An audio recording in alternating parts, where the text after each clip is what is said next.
The ambulance rushed down the deserted road at 2. The driver was pushing hard on the gas pedal. Emily Molwa, the doctor, was hurrying. "Jack, hurry up and drive. We're going to the Blue Moon nightclub. There was a mass brawl there, and Michael's on duty tonight. I call him, and he doesn't pick up. My heart's not in it. God forbid something should happen to him. I wouldn't survive it." The chauffeur grumbled. "Emily Andreevna, don't get yourself worked up before your time. Do you know what goes on in these clubs at night? Young kids use illegal substances, so they get violent. I don't know why your spouse isn't picking up the phone. Maybe he's too busy. He has a lot of work to do. Just have time to separate and restore order." The doctor didn't stop.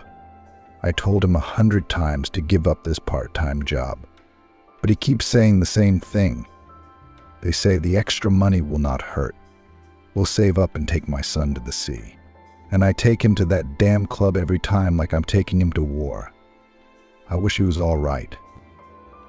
At last they arrived. Emily jumped out of the car with a suitcase and rushed into the thick of things. A crowd of gawkers surrounded the wounded. A woman shouted, "Make way, young people. I need to help the injured." "Oh, Mommy, Michael, honey." She stammered and almost lost her senses when she saw her husband wounded on the pavement and her partner dead beside him. But a professional reflex still prevented her from losing consciousness, and she began to work. Trying to resuscitate her husband, she gave him artificial respiration, looked for a pulse, but all in vain. Michael briefly regained consciousness, saw Emily and wheezed in agony. "Forgive me, Emily. I love you." And he died in her arms. And she shook him like a doll and screamed hoarsely, "No, my love. Wake up. I forbid you to die. I need you. My son needs you." Emily woke up to her young son shaking her by the shoulder, and she was screaming in reality. The little boy was babbling fearfully, "Mommy, wake up. Are you screaming like that? I'm scared. Are you in pain?" Emily didn't come to her senses right away, her hair disheveled and wet with sweat. Her nightgown clung to her body, the bed was rumpled. Her heart was pounding like crazy. The woman exhaled noisily, took her son in her arms, pressed him against her, and began to soothe him. "No, sweetie, it's all right. It was just a bad dream. Don't be afraid, Mommy is fine. Come on, I tuck you in." Ben was stubborn. "No, I don't want to be alone. Can I go to bed with you? Please." The woman quietly replied, "Of course you can. Come here, my good man." Covering her son with a blanket, she watched as her sweet baby boy rolled around a bit and fell asleep. And Emily didn't sleep another wink of sleep until morning. Tears choked her. Again and again, she remembered those terrible minutes that divided her life into before and after. Emily married for love. She was the envy of all her friends. Michael was handsome, athletic, a master of judo. He worked as a coach, loved his work, and cherished it. They lived well, almost never quarreled. And when Ben was born, the husband and it all began to carry Emily in his arms, helped to nurse. At night, the cradle by turns stood up. But her husband's favorite job did not bring much money, and he so wanted to live in prosperity and at least buy a car for the family. So he got a part-time job as a security guard at a nightclub. Emily was totally against it. She herself has a dangerous job. Sometimes every shift saved the lives of patients. And now she was worried about her husband. Her heart felt like it was in trouble, and for good reason. That night, when her husband was gone, a crowd of hooligans tried to break into the club, but the guards did not let them in. They were drunk. A fight broke out. His partner was killed instantly, and Michael, according to eyewitnesses, fought to the last man. But the enemy with a knife could not cope. The villains immediately fled. They were never found. The cameras have been reviewed many times, but we can't make out any faces. They're all wearing hoods.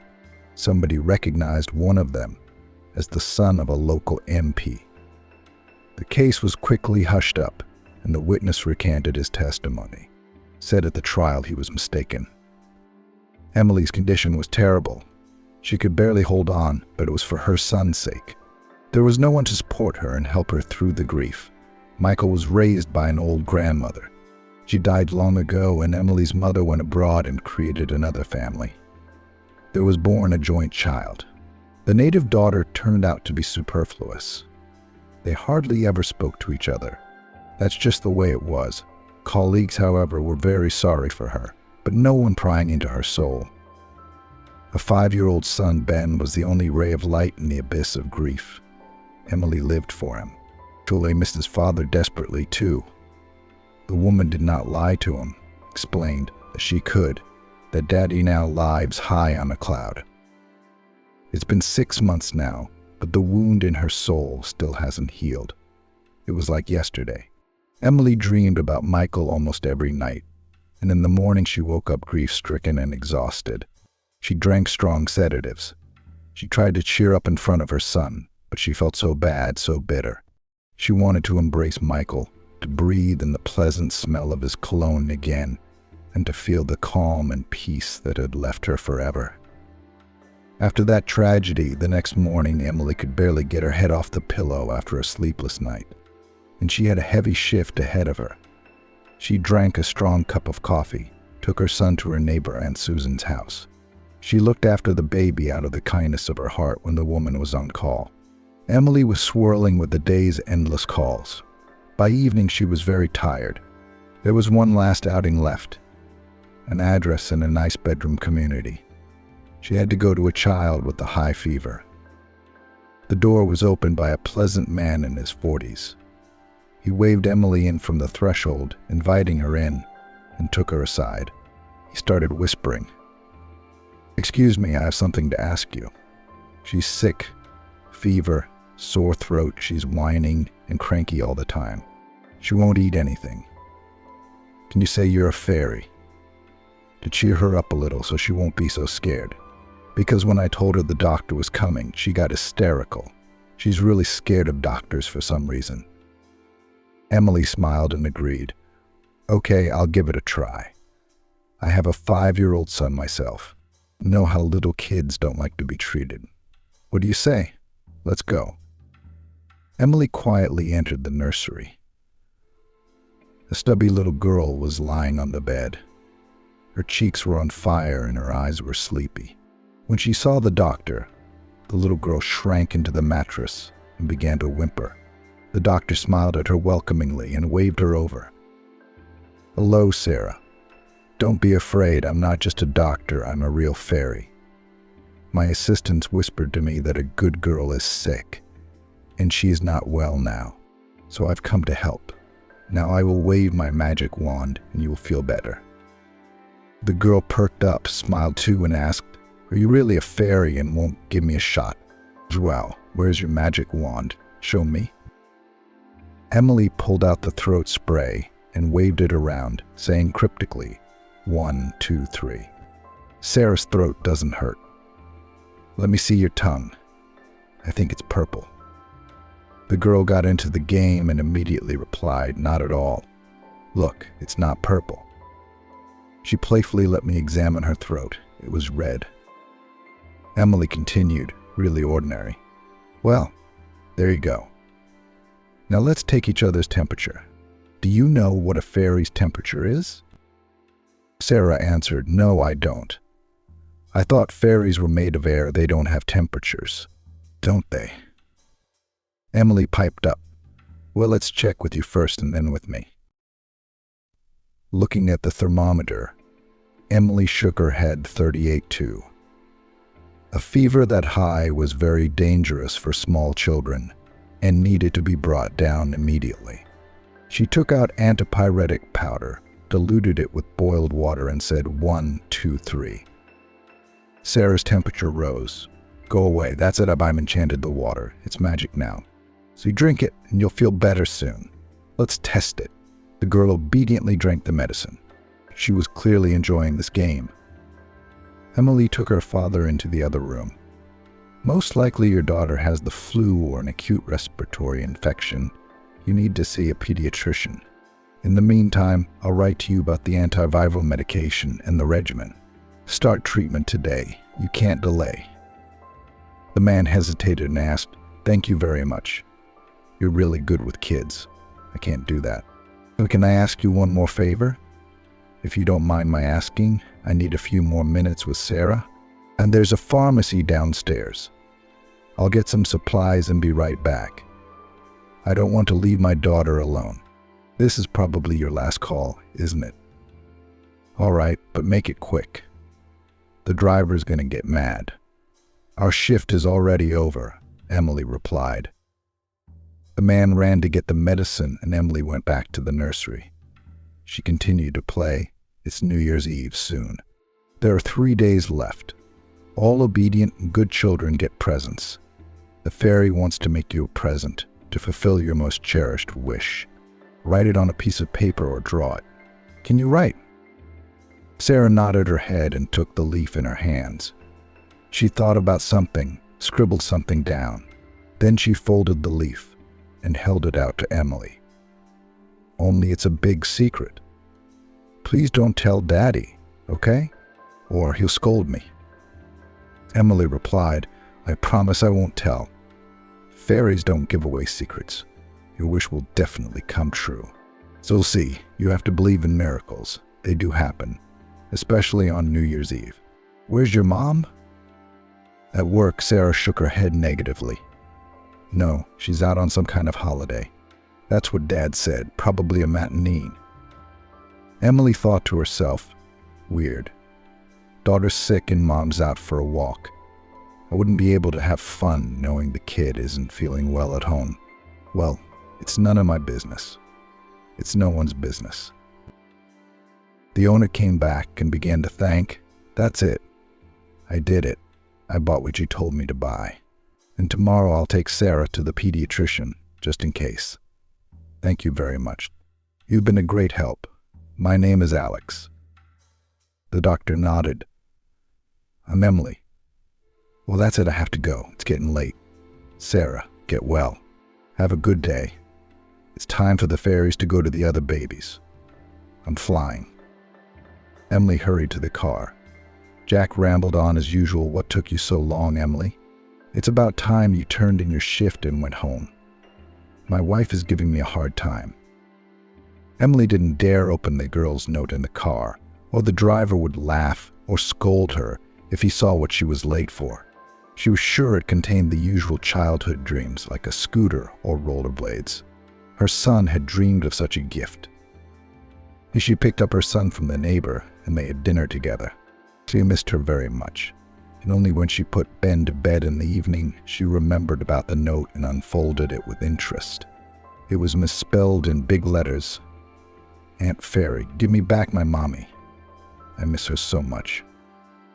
Emily was taken aback. How could that be? After all, Sarah had said that her mom had left for the party, and now she's asking her to bring her back. It doesn't make sense. So the mom she's living with isn't her own.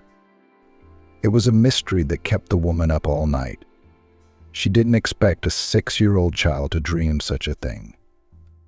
Emily thought, "I promised Sarah that I would fulfill her wish. She trusted me and would wait for me. So what? I've deceived her.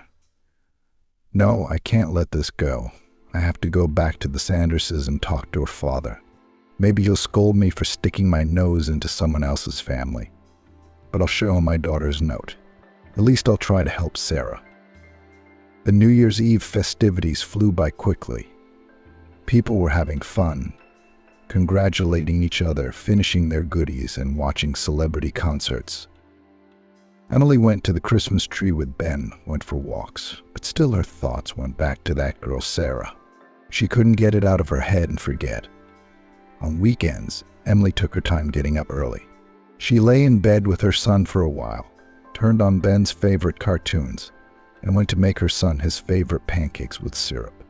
Then they took a long walk together in the park and rode down the slide on their hands.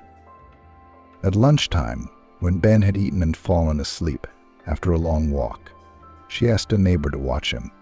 "Aunt Susan, please watch Ben for an hour.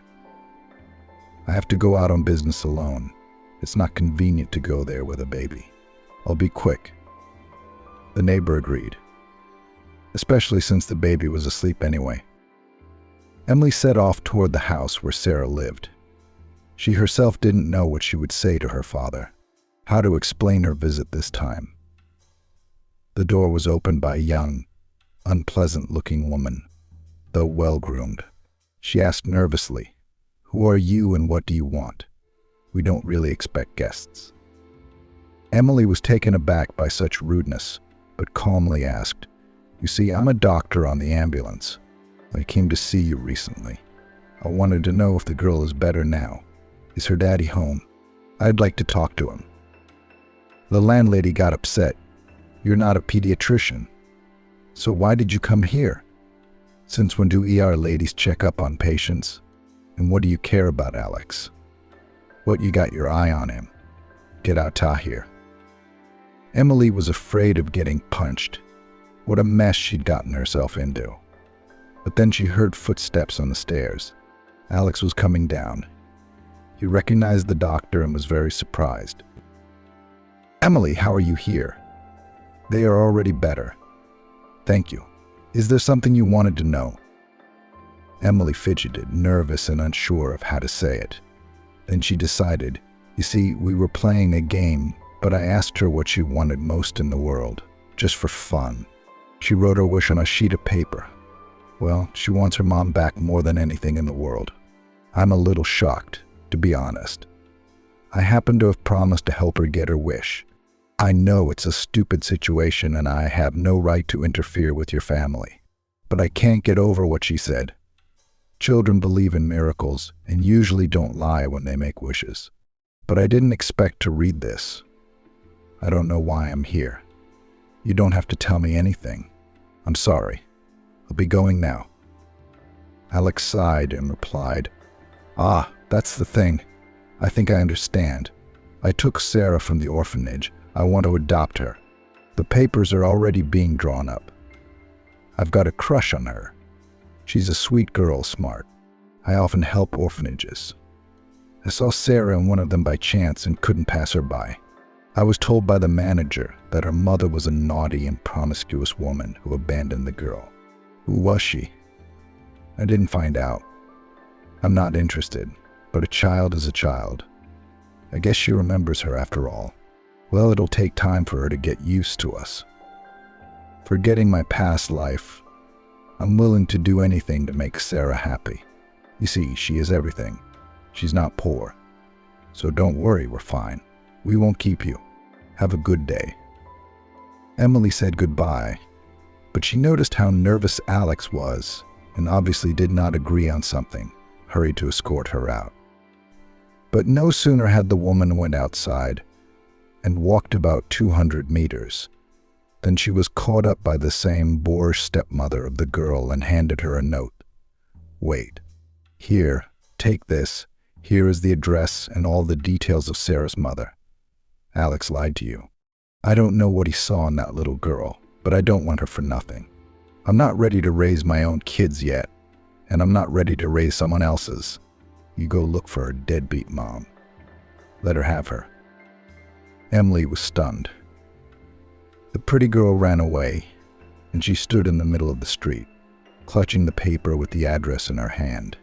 She thought to herself, "God, poor Sarah is living under the same roof as a stepmother who hates her."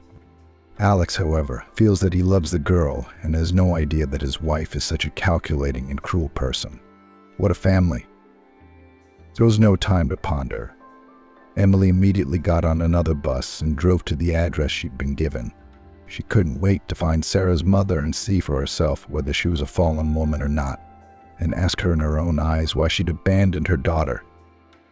The house was small but well kept.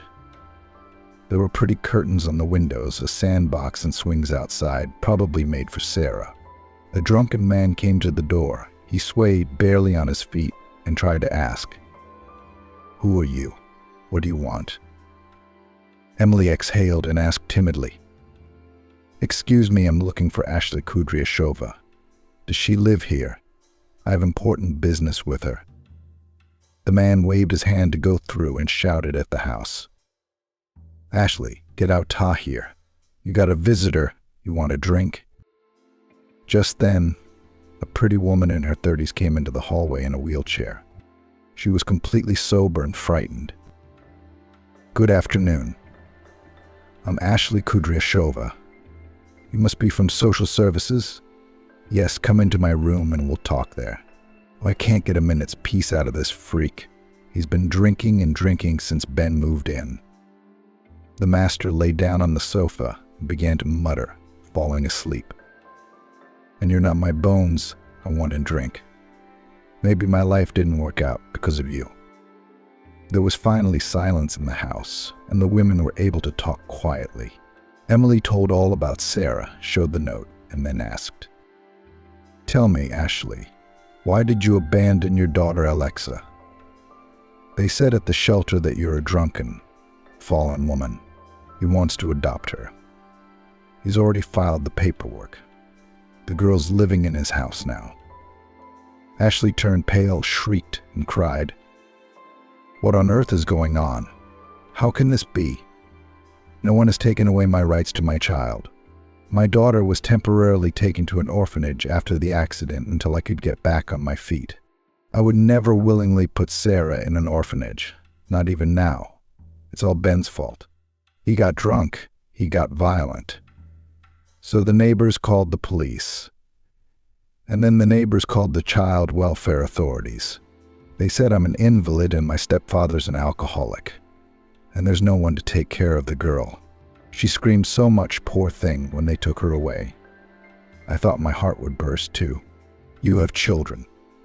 Do you have any idea how a mother feels when her own child is taken from her?"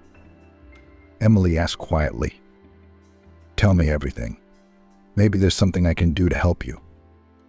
Ashley wiped away her tears, sighed, and began to tell the whole story of her personal life. "I was once very happy. I married for love. My husband worked as an electrician at a factory. I also worked there as a storekeeper. We were so happy when I got pregnant, we were waiting for our daughter. And then there was grief. Tom died. An industrial accident, he was electrocuted. I was in my last month. The stress and grief caused me to go into premature labor. Sarah was barely saved. When my daughter was 3, I met Ben. He told me he loved me. He took care of me. He was good to Sarah. We started living together. We got on well at first. Ben was a market trader. He had his own place. Then 6 months ago, everything changed. He made a bad investment and went bust. All his savings were gone. Ben got depressed, started drinking, would yell at us. Anyway, we started fighting a lot. And a couple months ago, I got hit by a car in a crosswalk. A red car ran so fast that I didn't even have time to realize anything. I woke up in intensive care after surgery, and now I'm confined to a wheelchair. I was worried about how I was going to handle my daughter. I expected Ben to be supportive and sympathetic, but it's like he's lost his mind. He drinks every day and yells at me. I'm really scared. He realizes I'm defenseless and I can't answer him. My daughter is also afraid of him. She wouldn't leave my side a step. And when they came from the guardianship office, he even seemed happy and scandalized them on purpose. So they took Sarah away. I cry day and night. I was cornered like an animal. I love my daughter so much it's hard on my heart. I know she loves me too and misses me. My poor little girl. If I could just get out of this damn stroller, I would leave Ben right away and take Sarah. I have my grandmother's house in the suburbs, albeit unrenovated. But it's just a dream. Sometimes I get so desperate and sad. I want to kill myself, not to torture myself or my daughter. Why should she have a mother like that to take care of? Emily tried to comfort her somehow. God, how can I help you? You know, I'll try to think of something. Just hang in there. You can't give up. There are good people in the world. I lost my husband 6 months ago, too. I didn't want to live. I still miss him. If it wasn't for my son, I don't know if I would have made it at all. So I really understand. You wait. I'll see what I can do to help you. Emily spent the weekend with her son.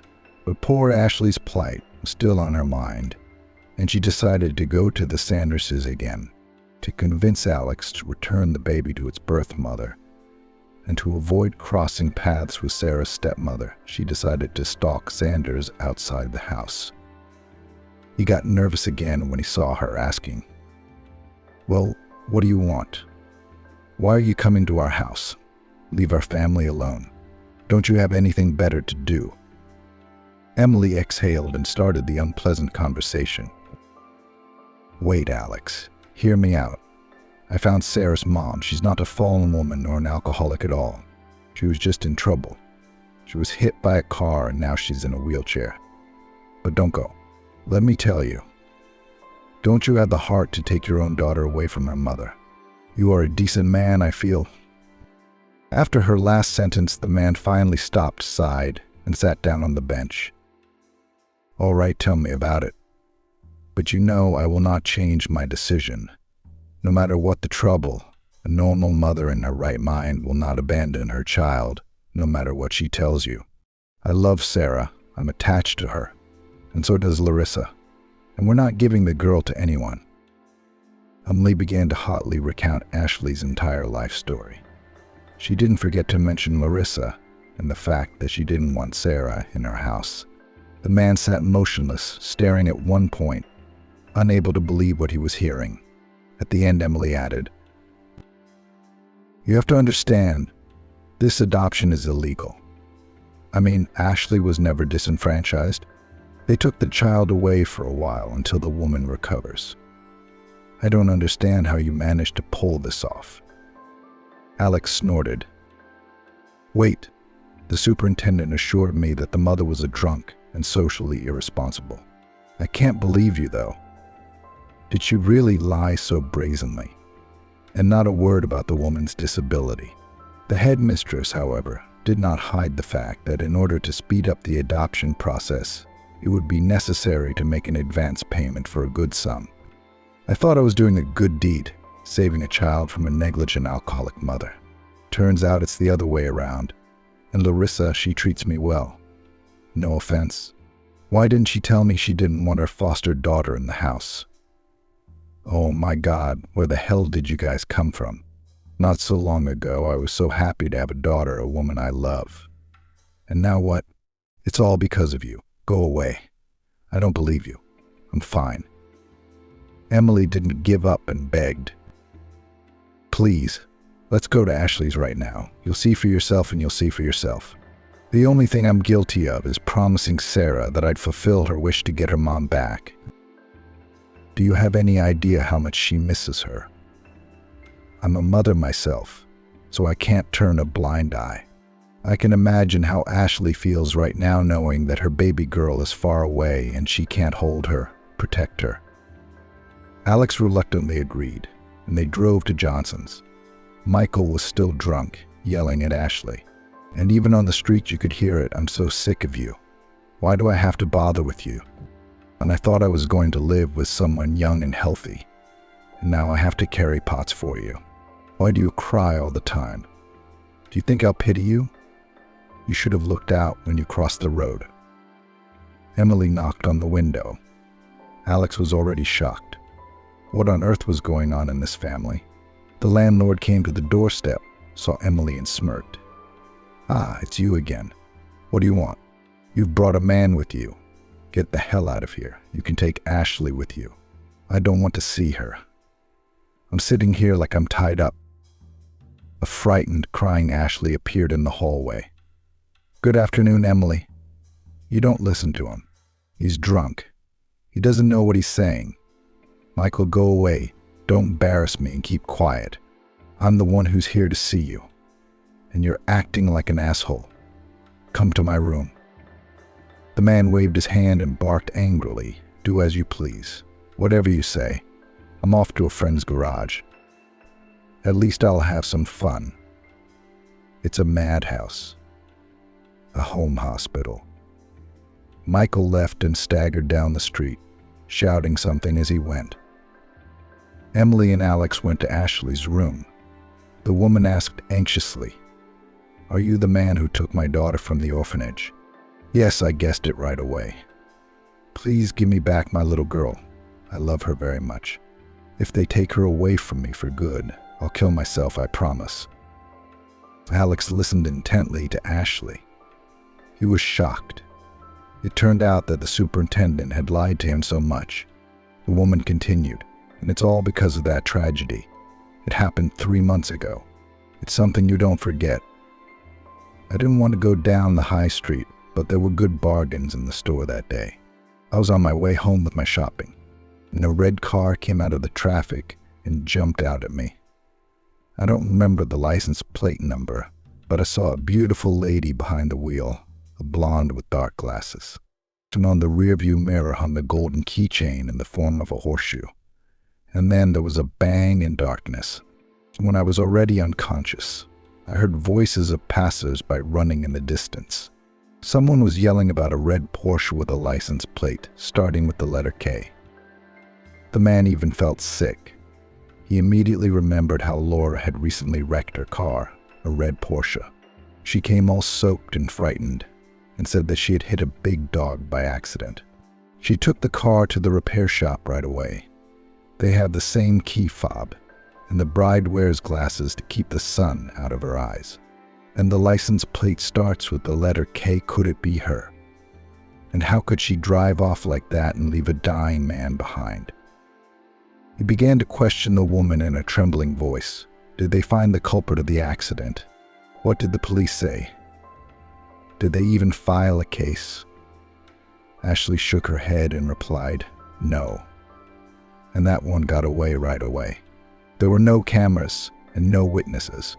The only clue was the voices of the bystanders. Maybe I just imagined it. That's how they closed the case. What difference would it have made? I'm not a person anymore. I'm a cripple. My roommate is abusing me. My daughter is being taken away. I don't want to live. Ashley couldn't take it anymore, covered her face with her hands and cried. She had no strength left to fight. Every day was hell. Michael baited her for her disability, didn't want to take care of her. He drank all the time. He became angry and aggressive. Sarah was far away in a foster home, and her boyfriend wouldn't get smart and get her out of there. He was yelling that he wasn't babysitting. How do you stand up and not break down? Emily couldn't stand it either, tears choking her. She put her arms around Ashley. Ashley, sweetheart, you need to get out of this house right now. We even heard him yelling at you outside. This is no way to live. Let me put you up at my place for now. I have a 2-room apartment. I'll give you a bedroom. It's always quiet and peaceful. Ben will be so happy. I just don't know what I'm going to do about leaving. I mean, I work 24-hour shifts. No one's going to let me take a vacation right now, either. I'm short-staffed as it is. Alex decided to intervene and offered a solution. I can do it myself. I'll hire a nanny. She'll look after Ashley and your son at the same time. Ashley, it's really dangerous for you to stay here. Your roommate is violent, and it's going to get violent. There's no way I'm letting them come here, either. I'll bring her to Emily, I promise. I can see now that you're not a lost mother, just an unhappy woman. But I promise you we're going to work together to fix this. You need to see a good doctor, because the trauma is recent. Maybe there's still a chance you can get back on your feet. What's up? Pack your things. We'll help you and Emily. Ashley was crying. She couldn't believe what she was hearing. I don't know how to thank you. After my daughter was taken away and I was crippled, I've been so down on myself. I thought no one would want me in this world. I can't even defend myself. And he's getting meaner and meaner every day. You barely know me, but you're willing to lend a hand. You have no idea what that means to me. I'm going to get my stuff together real quick. Emily, will you help me get dressed? Don't worry. As soon as I'm back on my feet, I'll move into Grandma's house with my daughter. Emily moved Ashley into her house. Ben was surprised at first, a little shy about having a stranger in the apartment, but he quickly became friends with Ashley, especially since she gave him all her time. Alex, as promised, hired a professional nanny. And now Emily didn't have to ask her neighbor to babysit her son. Ashley couldn't even believe that now no one was drinking or yelling around her, that she didn't have to fidget in her sleep. She finally felt safe and looked forward to seeing her daughter. Alex had promised to bring her over. Adam didn't immediately notice that Ashley was gone. It wasn't until 24 hours later, when he woke up from his hangover, that he yelled at the house, "Ashley, where are you? Find me a pill for my head. I'm gonna die. What are you doing in there?" But the only response he got was a ringing silence in the house. And realizing that Ashley and her things were gone, he was glad at first. He didn't have to take care of anyone else. Drink up. But the euphoria wore off just as quickly. His friends got bored. No one was waiting at home anymore. There was no one else to cook for, and for some reason I felt so sick and lonely. Adam was angry with Ashley for some reason. He started calling her, saying mean things. His hurt feelings were hurt. And his friends teased him, saying he'd been abandoned by a cripple. His ex-boyfriend used to bring Ashley to tears over the phone. And then Alex couldn't stand it any longer, went to see him and gave him a man-to-man beating, explaining that he should stay out of Ashley and Sarah's lives, or he'd go to jail. Adam started drinking even more and went downhill, because now he had nothing to lose. He'd already drunk everything he could. And then the day came.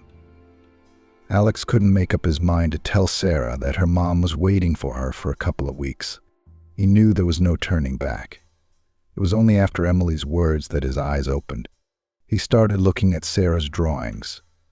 It was the same picture everywhere, a little girl walking with her mother. And in the evenings, the little girl was sad, the toys did not please her.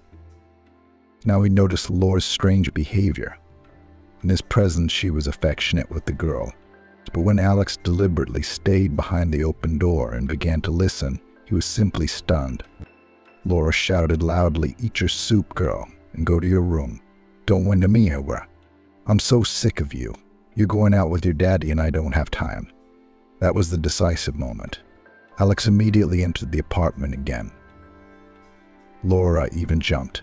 She thought he had left a long time ago. The man took Sarah in his arms and told her, "Sunshine, remember what the fairy promised you to fulfill your cherished wish. You wrote it on a piece of paper. Do you still want it to come true?" Sarah was immediately excited. "Yes, very much so. I miss my mom so much. I don't feel good without her." "How do you know about the wish?" "Aunt Fairy promised you wouldn't tell anyone." "Are you going to scold me now?" Alex stroked the little girl's head. She didn't. She honored it. "Track down your mommy. Your mommy is waiting for you. Let's go to Ray now. I'm not going to scold anyone. On the contrary, I want you to be happy and smile."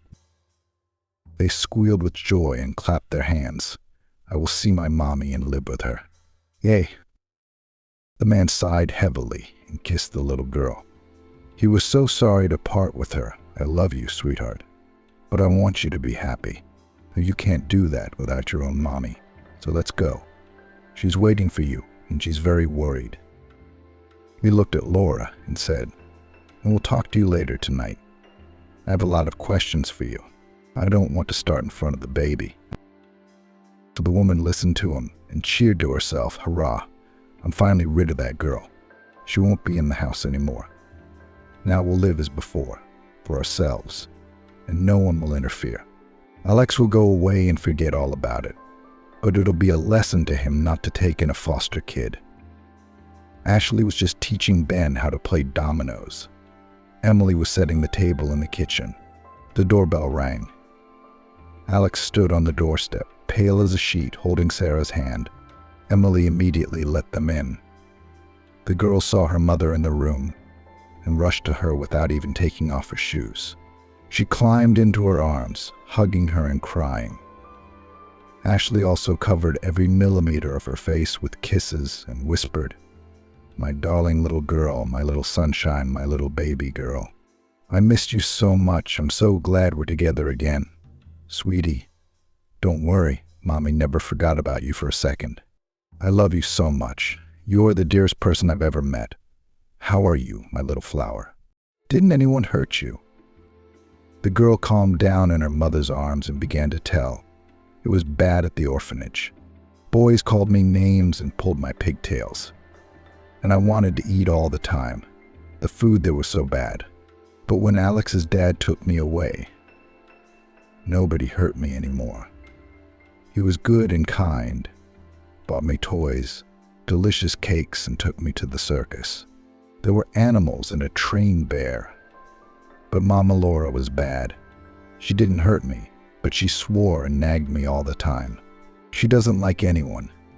And then Aunt Fairy came and promised to fulfill my wish. And it did come true. I found you.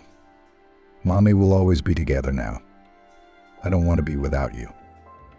The child clung to his mother so sincerely, so tightly, that Alex's heart trembled, and he slowly left without saying goodbye. He couldn't bear to part with Sarah, but there was no other way out. He decided to help her in another way, to do whatever it took to get Ashley back on her feet and raise her daughter on her own. But first he was going to deal with Laura and bring her out into the open. He was sure she'd hit Ashley. It all fit. The man walked resolutely into his apartment. The bathroom was in semi-darkness, lit by candlelight. Laura lounged in the bubble bath, humming a tune to herself. She imagined how hot tonight would be without the annoying foreign girl, on whom Alex spent all his time. Now everything would change, and no one would interfere with their happiness. But Laura's dreams were not destined to come true. Alex abruptly opened the bathroom door. The woman was happy and waved him with a finger, but he only closed the faucet and commanded, "All water procedures are finished for today. Come out. We need to talk." This conversation did not bode well. Laura hastily wiped herself off and went into the room. Alex extinguished all the candles, turned on the light, opened the window wide open, and asked her forehead, "I know you hit a woman 3 months ago. And you told me you hit a dog on the highway. I saw the victim. She has become disabled and is going to sue. There's proof, camera footage, witnesses, and they've already sketched you. So, don't you want to tell me anything? Repent?" Alex asked specifically to get Laura to come clean. He succeeded. She became very nervous. Her good mood immediately disappeared. The woman began to make excuses and justifications. "Yes, I hit that woman. My friends and I had a little too much to drink. It was Irina's anniversary, remember? I didn't see the green light. I sped off, and here she comes. I didn't realize how it happened. I was really scared. I looked around. No one was there.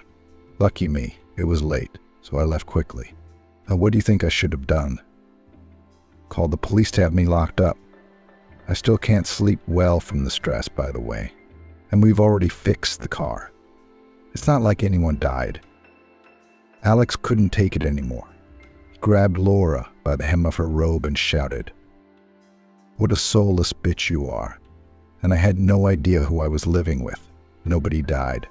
And the fact that this woman is now confined to a wheelchair is nothing. A small thing. What were you supposed to do? At least call an ambulance. And you went on with your life as if nothing had happened. I've run out of patience. I'll go to the police tomorrow and tell them everything. And you'll go to jail as you should. Now pack your things and go away. I can't see you anymore. Do you know who Sarah's mother really is? That's the handicapped woman you ran over. You didn't even want the girl. You were glad when they took her away. You're an unfeeling log, Laura. You don't love anyone. I don't know how blind I've been, how I failed to see. Thank Emily for opening my eyes." Laura screamed hysterically. "So it's that doctor's work. I knew it. I didn't like her right away. There was something wrong with everything.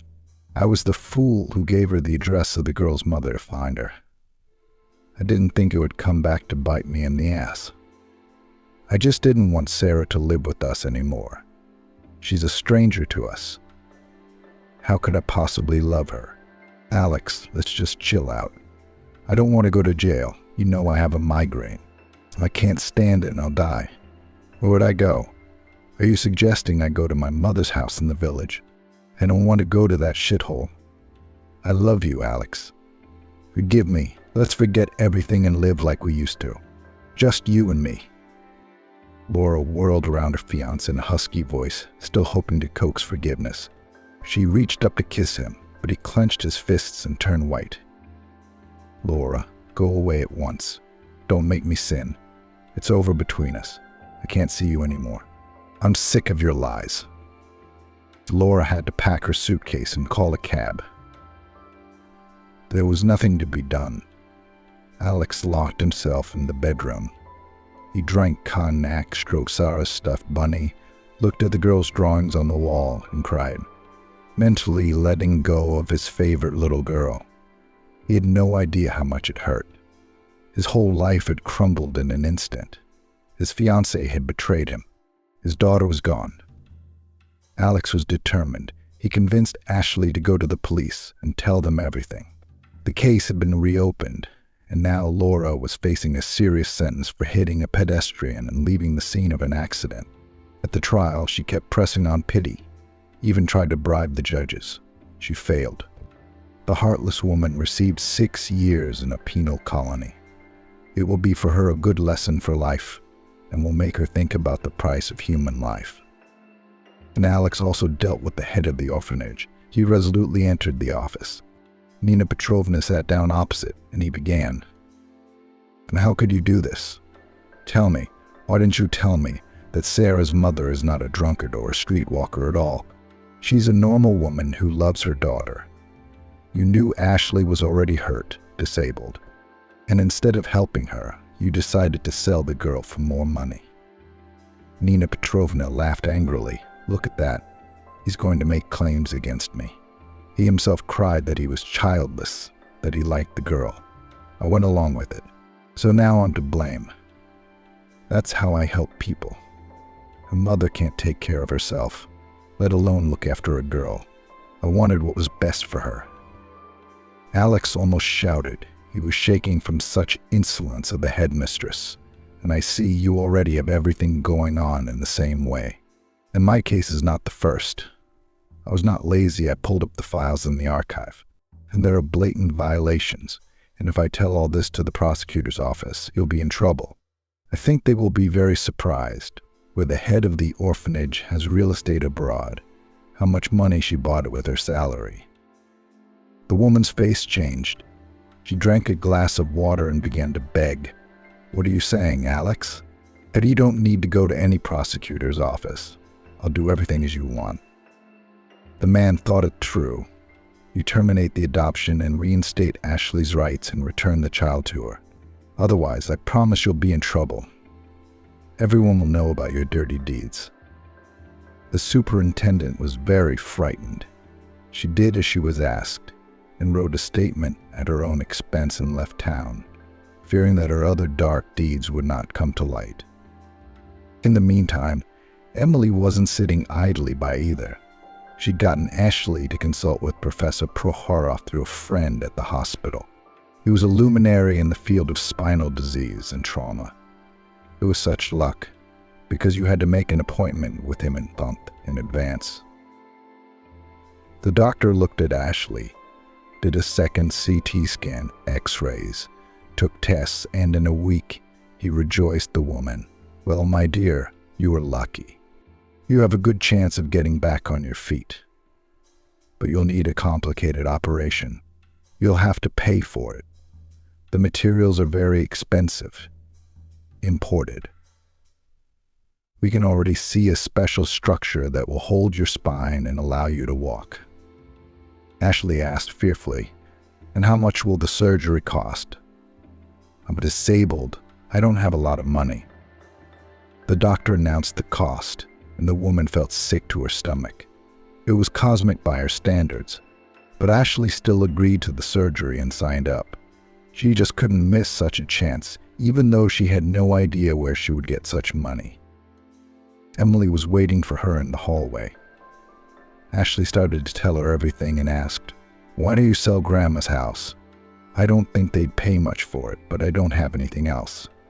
They won't approve a loan either. I'm not working. The surgery's in 20 days. I gotta make a deposit. Do you know who I can borrow that much from? As soon as I get back on my feet, I'll work it all off and pay back every penny."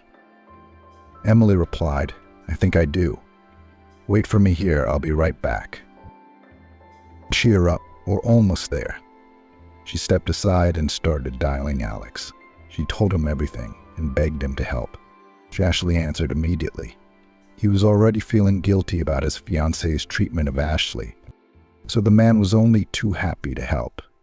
Emily dictated the details of the clinic to him, and Alex paid for the surgery without hesitation. Ashley was happy. She thanked the man. She cried for a long time. She couldn't believe that soon she would be able to get up from her hated wheelchair. And the surgery was a success, but there was a long rehabilitation ahead. All the while, Emily and Alex took care of Sarah together and visited Ashley at the clinic and became very close. Ben began to reach out to him as well. He was sorely missing his father's love, and the man who dreamed so much of having children was happy to take care of the kids. So they played ward games, police games, and mother-daughter games if she wanted. Emily looked at it and wondered what his fiancée Laura was missing. After all, Alex was such a wonderful man, smart, kind, and very fond of children. She involuntarily began to look at him and respected him more and more. Alex himself also began to look at the doctor differently. At first he was very angry with her. After all, she had unwittingly destroyed his family. Everything had gone to the abyss. Now, when he saw how Sarah loved her mother, how she longed for her, he realized that Emily had done everything right. After all, the bitter truth, no matter how you look at it, is better than a sweet lie. Alex marveled at Emily's fortitude and mercy. She herself had experienced grief not so long ago. She'd taken on Ashley's care and sheltered him. Month after month flew by. Alex and Emily's relationship grew warmer and warmer. There was an irresistible attraction. They were drawn to each other like a magnet. But the woman kept in her heart the memory of her husband and could not betray Michael. When Ashley's health almost improved, Alex suggested to Emily to make one more surprise. "Listen, why don't we go away this weekend? See what kind of grandmother's house she are going to live in. Ashley mentioned once that it's not being renovated. We should do it while we still have time, because it's going to be a while before we can lift anything heavier than a spoon. Besides, her birthday's coming up. Let's make her happy. I can't have Sarah living in bad conditions. She lives in my heart now, and I will continue to take care of her." Emily gladly accepted the offer, and they drove to the suburb, Red Hill Township, on their day off. Ashley gave them the keys to the cabin, told them what was there and how it was located. Then again, she thanked them for caring. For Ben, it was a whole trip. He turned his head left and right, looking at the new area with interest. Beautiful carved windows of houses, fences with patterns. Finally, we arrived at the place. The house turned out to be neglected. No one had lived there for a long time, but it was strong and good. There were outbuildings and a cellar in the yard. It was obvious that a good owner had once lived here. Alex inspected everything inside and made a verdict. Everything is not bad. We just need to bring in communications and freshen up the repairs, and clean up the grounds. I'll do it tomorrow, hire a crew. I think we can do it in a month, just in time for her birthday. We'll set up Sarah's nursery. I'll buy everything we need. You can help me pick it out. Because as a man, I don't know much. What do little princesses want? And you, as an experienced fairy, will do a great job. They walked around the village some more, and on the way back, they stopped in the woods to look at a meadow of snowdrops. Emily told Ben that these beautiful flowers were in the Red Book, and that it was not necessary to pick them, but you can admire them and take pictures. Alex taught little Ben how to use the camera on his phone to get a good picture. The little guy loved it.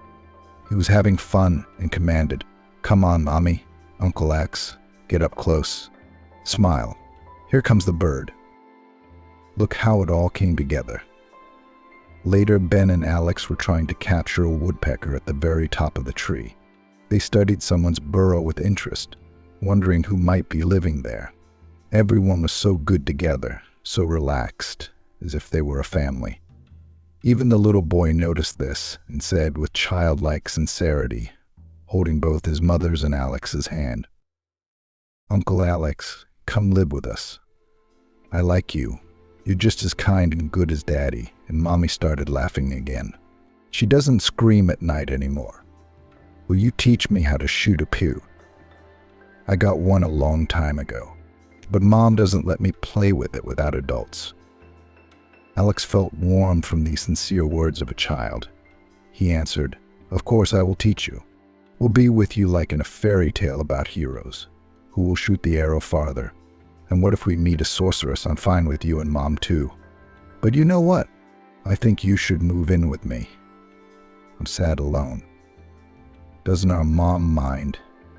Because we decided everything man to man, and we didn't ask her. Mom, do you mind?" Emily laughed and said, "Here, Ashley. We'll move it ourselves. We'll decide at home. What a conspiracy."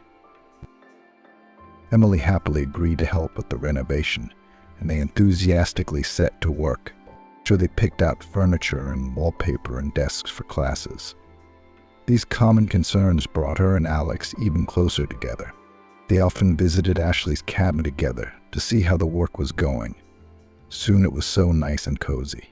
They decorated the nursery in delicate colors in the style of a little princess. After all, the girl loved fairy tales and princesses the most. Ashley was supposed to move in tomorrow. Emily and Alex were making preparations. They wanted Ashley to remember her birthday as the happiest day of her life. Emily was just hanging balloons. She staggered and fell off her chair. Alex picked her up just in time. Somehow it happened by itself that he hugged the woman tightly and suddenly, without expecting himself, kissed her. He even squeezed his eyes shut, afraid that Emily would push him away, slap him. But she could not resist the mutual attraction and responded to the kiss. Alex whispered to her, "Emily, honey, how long have I waited for this? Thank you for not chasing me away. More than anything, I want to be near you and Ben, to live together, to be part of your family. I know you miss your husband. I know how hard it must be for you to make this change. If you're not ready, I'll wait as long as it takes. But I need to know exactly who I am to you. Am I just a friend, an acquaintance? Or can I hope for more?" The woman herself didn't realize what she was doing. Her heart was beating frantically. She answered honestly, "I love my husband very much, and after his death I didn't even look at anyone else. I lived for my son, but our unexpected meeting changed everything in my life. At first you were only an acquaintance, then a friend. Now I miss you. If you're not here, I feel sad. I rejoice every time we meet.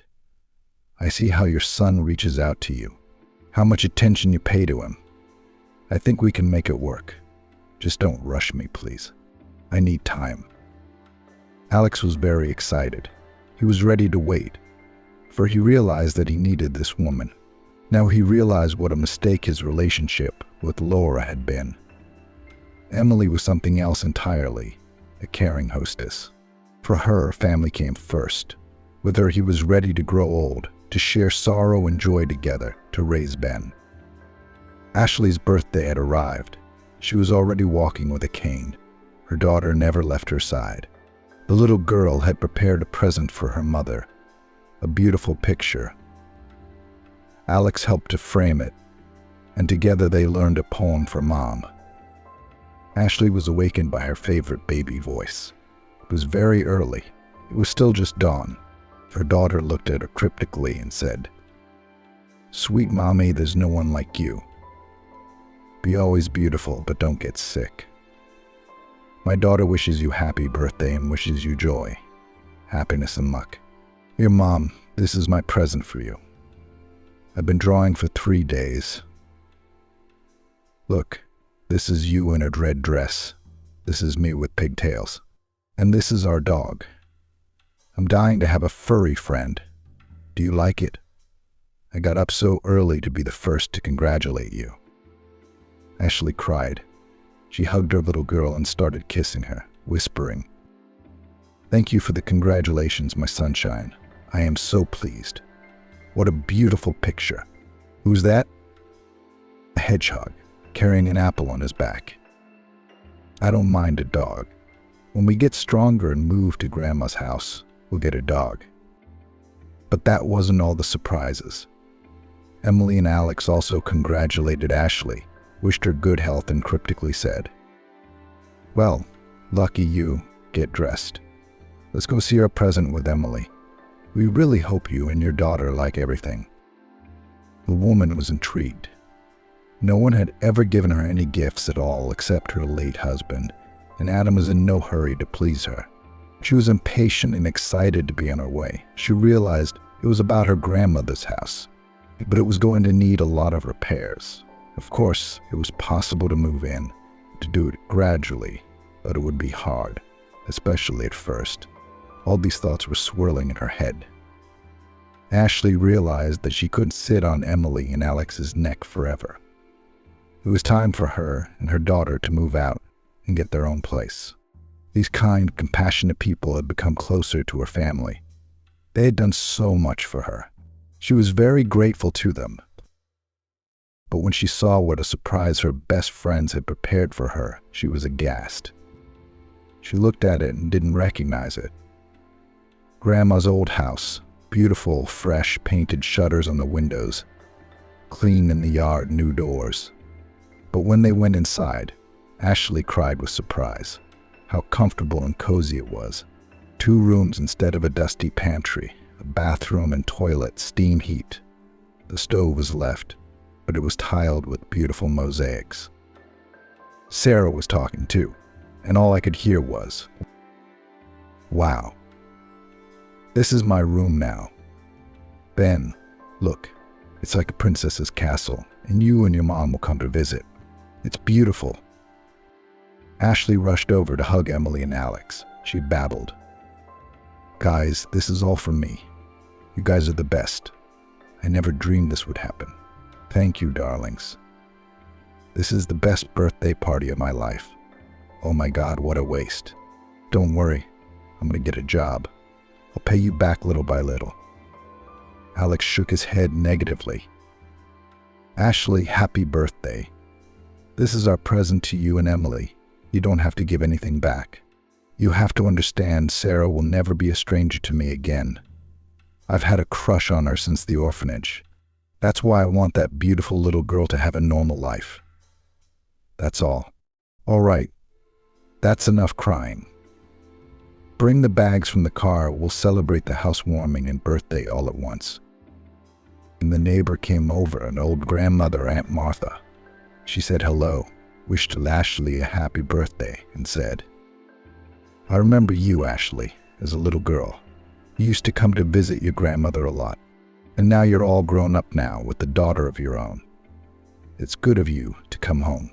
Grandma Rose would love to have her granddaughter come home to live with her." "Well, why did I come to see her? And how can you have a house swarming without a cat?" "That's not good. You must have a cat in the house. You must let it through the threshold. Then happiness will settle in the house. And my Merca just coughed 2 months ago. Here, take it as a present. Look how nice it is, smoky and clean." Sarah immediately picked up the kitten and began stroking and kissing it. "Mommy, we're going to take him, aren't we?" "Yes, we'll call him Smokey." "What a funny pink nose," Ashley agreed. "And fluffy." The kitten immediately scurried under the girl's bed. He was still very afraid of people. Then they celebrated the birthday together, having fun, the children playing with the kitten, and Aunt Martha sharing memories of Ashley's grandmother's life. The woman was perfectly happy. Her life was finally getting better. She's back on her feet. But her daughter was around again. But without the help and support of her friends, it would never have happened.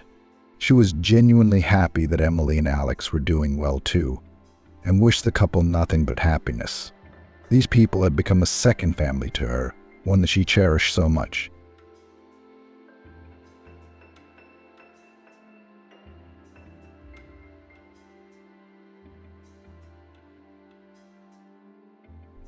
A millionaire widower hired an orphaned orphan as a carer for his daughter, and once home early P4.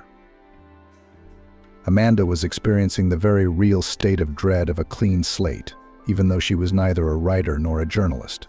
Tomorrow she was starting a new life and a new job with accommodation. The employer is a wealthy, powerful businessman who clearly doesn't know his capital account. Without further ado, he made his conditions to her over the phone. I need a carer with a degree in psychotherapy to be near my daughter 24 hours a day. I have a comfortable country house with excellent living conditions. You will be completely comfortable, but for the 3 months of your probationary period, you will not get a single day off. A generous salary will compensate you for this temporary inconvenience. And the man, who called himself Carl, quoted her fee so much that Amanda's legs gave out. Her monthly income would be the equivalent of her hospital salary for the year with all bonuses and fringe benefits. They agreed that she would start her duties in 3 days. During this time, she would gather all the personal belongings she needed and select the necessary medical devices for the patient's sessions. She will then be authorized to make a list of anything else she may need in her work. A car will pick you up at your front door at 0808 00 hours sharp. The driver's name is Andrew. Send me your home address to this number. Carl pronounced the words sharply and clearly as if he were minting coins.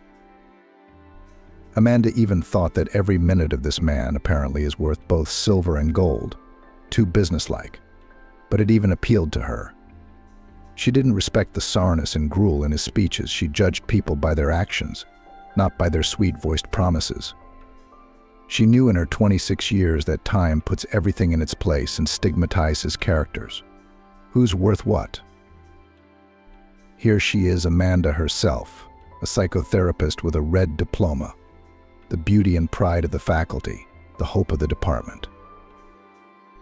At school, all lightweight and character girlfriends on discos and bars and high school fluttered. She crammed. A place in the medical university on the budget partially guaranteed only a gold medal. The support should have been passed on excellent final exams. There was no money for serious education in the family of Max, a plumber, and his wife Idoshka, who worked in a bakery as a saleswoman. No, her parents were not some marginalized individuals. Father even drank, only on holidays, did not complain of this bad habit, and with men colleagues every paycheck did not cheat. He came from a remote, abandoned village and ended up in the city when clever businessmen bought out all the agriculture in his small homeland for the farming kingdom. A kind of holding there now appeared with dairy and meat processing plant of a new format, with technological lines of the most innovative kind. Max was called to work there, but he held a grudge against the new owners, that they almost uprooted the pogost on the outskirts, where his and his wife Ida's parents were buried, that the village was torn down to nothing, turned into ashes, ruins, an archaeological monument of their former life. Inwardly, he knew it was just as well. The population in their village was finally getting drunk. There was no work. Everyone was leaving for the city in droves. Only he and Ida held on to their hut and 10 acres of land, but then they gave up too. Amandochka was 14 years old at that time. That's how she became a city girl. With the proceeds from the sale of land and house, they bought a 2-room flat in the city. The 5-story red brick building was strong. It would stand for a long time. Max was taken to the factory with open arms. The salary was small, but their family made ends meet. Ida quickly made friends with the women neighbors. They told her there was room in the bakery. The old saleswoman had just taken a well-deserved holiday. Working Ida was well received, not offended. Happiness ended overnight. Max came to pick up his wife from the bakery in an old car. Clumsy bread van, in the courtyard, clumsily turned around, crushed under himself a kopeck, not even immediately noticing what happened. Fate. The driver and passenger died on the spot. Amanda's urban life began with orphanhood. Amanda used to rush to school like a prodigy. Always loved to learn books about relationships between people so in general swallowed overnight. So she was interested in who and how of the heroes will act when he tail-nailed in a stalemate plunged into a stalemate with all the guts in front of the choice put. In the orphanage, where she got after the tragedy, at first snickered, but then sublimated on the study, not to think, not to remember untimely departed loved ones. 6 months later, her foster parents took her under guardianship, but warm, cordial relations with them were not born. She moved to them in 2 rooms and a communal room, still not an orphanage, where everyone dreamed of a family and parents even at a young age, but she dreamed of growing up and living alone. Naive, touching young lady Amanda tried to assess the behavior of people, to guess who and how they would show themselves, taking into account their temperament and character, a kind of homegrown psychologist. And even more, she liked to think about the fact that a person can be broken, to change the line of his behavior, to convince. In the 10th grade, Amanda disappeared in the scientific library, where she read Freud, Jung, Bandura, Halperin, Beck, Bechterew. Her classmates did not know the names of such names, and she melted and molted from her new discoveries. Her gold medal at school suffered, sitting days and nights on her heels over textbooks.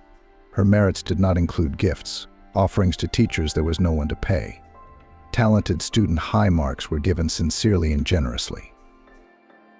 Her peers did not persecute the crazy girl. They had long since given up on her eccentricities, although there were good reasons to pay more attention to her. Amanda was ravishingly beautiful, possessing that very feminine magic when men turn into slaves, admirers, barely having seen such a rare specimen of external perfection. Her hair, the color of ripe wheat, fell in waves down her smooth back. Green eyes with dark pupils beckoned to drown in their depths. Lush forms gave birth to a halo of sensuality. Graceful wrists and ankles hinted at blue blood, charm, aristocratism, refinement. Nature had not rested on her appearance. Only Amanda herself did not seem to notice any of this, persistently gnawed the granite of science and ignored the languid glances of representatives of the stronger sex of all ages. After receiving a certificate of secondary education, orphan, and even a medalist in the medical university, took pity. Dramatic life at the girl, you can make an exception on the budget place to look for a place. She passed the entrance exam on excellent without tutors and material investments. She returned to her flat, left after the death of her parents. Private property, nothing can be done or taken away. She dressed unfashionably, modestly. Not as a garden scarecrow, of course, adhered to strict classics, a little leveling her natural charm. She didn't notice men around her from the word at all. She was so keen on Mrs. Psychology. But one day she fell for a seasoned catcher.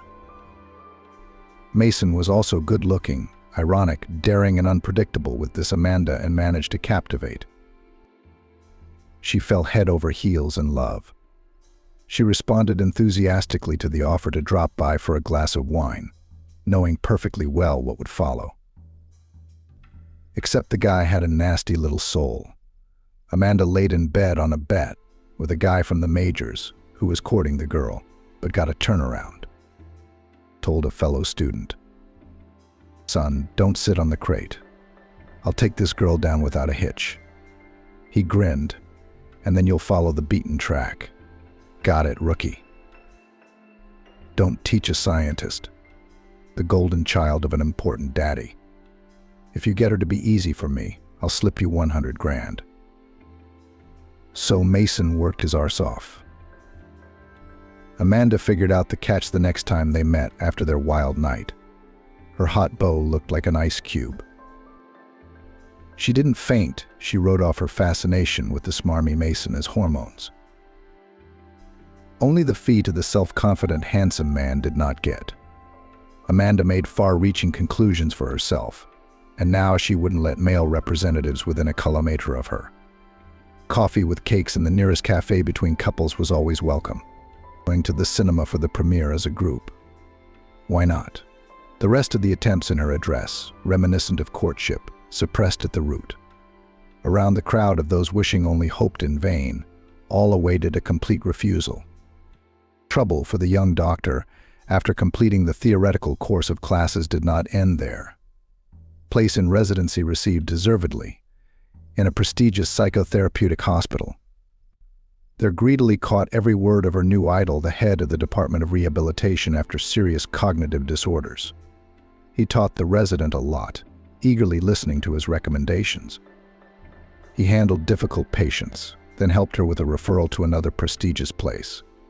And there the persecution from the male community continued. The first swallow, or rather a persistent eagle guest, was one of the doctors with professional weight in the clinic. He did not go round and round. He called the young specialist to his office. "We need to have dinner with you today to discuss the prospects of your work in our institution. Warn me at home that you won't come for the night." He told her directly, without any offense, straight to the forehead, that her career was only through his bed. She abruptly and without regret refused the invitation, for which she soon paid the price. It turned out that before her appearance in this institution with sedatives under strict control, everything was clear. Then she showed up, and expensive pills started going missing in packs. Her involvement or non-involvement in the thefts was not investigated. They quickly pointed at the door, threatening proceedings with a subsequent wolf ticket and blacklisting in the profession. The next incident occurred at the specialized ambulance station where she got a job. The brigades had a narrow focus: to take them out of a hangover, to deal with aggressive behavior that led to a fight, injury to loved ones, and a state of temporary effect. Their patients were people on the brink, balancing between the diagnosis of incompetent and incapacitated, living between bouts of mental illness and remission. Why weren't they isolated from society? There were plenty of reasons. Somewhere relatives ransomed the blood babies, and somewhere the border guards themselves were able to prey with the help of money and connections from suspicions of abnormality. Amanda had never realized there were such medical services in their city. She'd been brought here by the same call from a faculty member who'd patronized her during her residency. The trips to the inadequates, as her team called them, were over in a month. That time she was on the same team as the head of their office. He also sometimes took part in psychological raids, saying that he hadn't been to the circus for a long time and wanted to have fun. Amanda was disgusted by his cynicism, but had no choice. After a fairly quiet shift, the supervisor volunteered to give her a lift home. The institution was located outside the city. The first bus was still an hour away. Everyone was tired after a sleepless night. On her own head, the young woman agreed. But the chief didn't go to the city, but drove her to the nearest woods. "Bolly, I don't like ceremonies." He breathed in her face with his breath. He wasn't afraid of anything. When already in the car, he drank half of a flat glass flask of cognac. Amanda immediately wanted to leave the car, but he only laughed. "I have half of the city receive certificates of sanity in the right cases. I am not afraid of neither the authorities nor the traffic police." She herself could not explain later where the strength came from to slap him hard. The man's head jerked. He looked at his colleague in surprise. "Not cooperative, you say? Well, go fish out of here, the field to the city 11 kilometers. While you walk, you will air your brains in the cold. There's no place in my team for a naughty girl. Ask any of our female employees, now get out." Amanda didn't ask anyone. The next shift, she wrote a letter of resignation, and that was that. Out of practice again, out of work again. She stayed home for a month and a half. None of the clinics did not want to take her even to the place of a nurse. Rumors of her unreliability filled the medical world, and it was up to everyone to interpret them.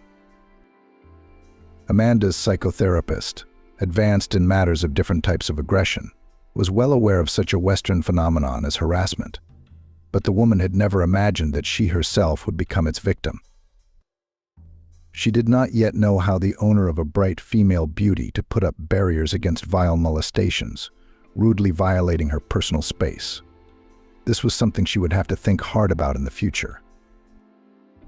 A call from Carl the day before had interrupted a long string of bad luck. She wouldn't just go for the job, she'd crawl into it if she had to. Why was she so scared and excited at the same time? She couldn't explain it herself.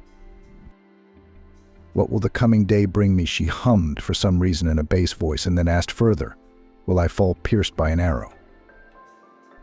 Then she would laugh loudly to drive the nasty fear further inwards. The job was ambiguous. A carer for a girl with a fatal blood disorder and Asperger's. The notorious syndrome was unfamiliar to ordinary people, far removed from medical terms. In a nutshell, its effect on patients could be characterized as inability, impossibility, or inclination to communicate with the outside world. Existence in their own narrow world into which strangers were rarely allowed. In society, such people are called autistic. The anamnesis of Amanda's future ward was aggravated by a serious blood disease, autoimmune in nature. Inside the unfortunate victim, some cells kept proving to others that they were the main ones, destroying the body tissues caught on the warpath. The patient's condition was now rated medium severity. Protracted remission gave her father a chance to be near his favorite girl longer. But how long the insidious disease will behave decently knew, in all probability, only the Almighty in heaven. The doctors only parted their hands. "Carl, we are doing everything we can, but only a miracle can help the girl. You and I live in the real world with its cruel laws of Mother Nature, ruling over all living beings on the planet." "I've heard it all 1,000 times, replied the inconsolable father. "What's your advice? How can I brighten her life if she does not react to anything unconcerned, inactive, quiet, and silent? I've never seen if she can smile. 16 years of constant uncertainty. It can drive you crazy." The renowned autism spectrum disorder specialist sitting in the chair across from Carl thought for a few seconds, then said, "I have one doctor with a not-so-successful professional path, doesn't get along for long in any treatment facility, and I can't get from her the reasons for these constant fiascos. She was one of the most intelligent students on my course, gave great hopes, burning desire to benefit disadvantaged people, followed all the methods and innovations in our field, and in clinics deflated like a balloon. Unfortunately, I cannot patronize every brilliant student of mine. Made a couple of patronages for her, but it didn't work out.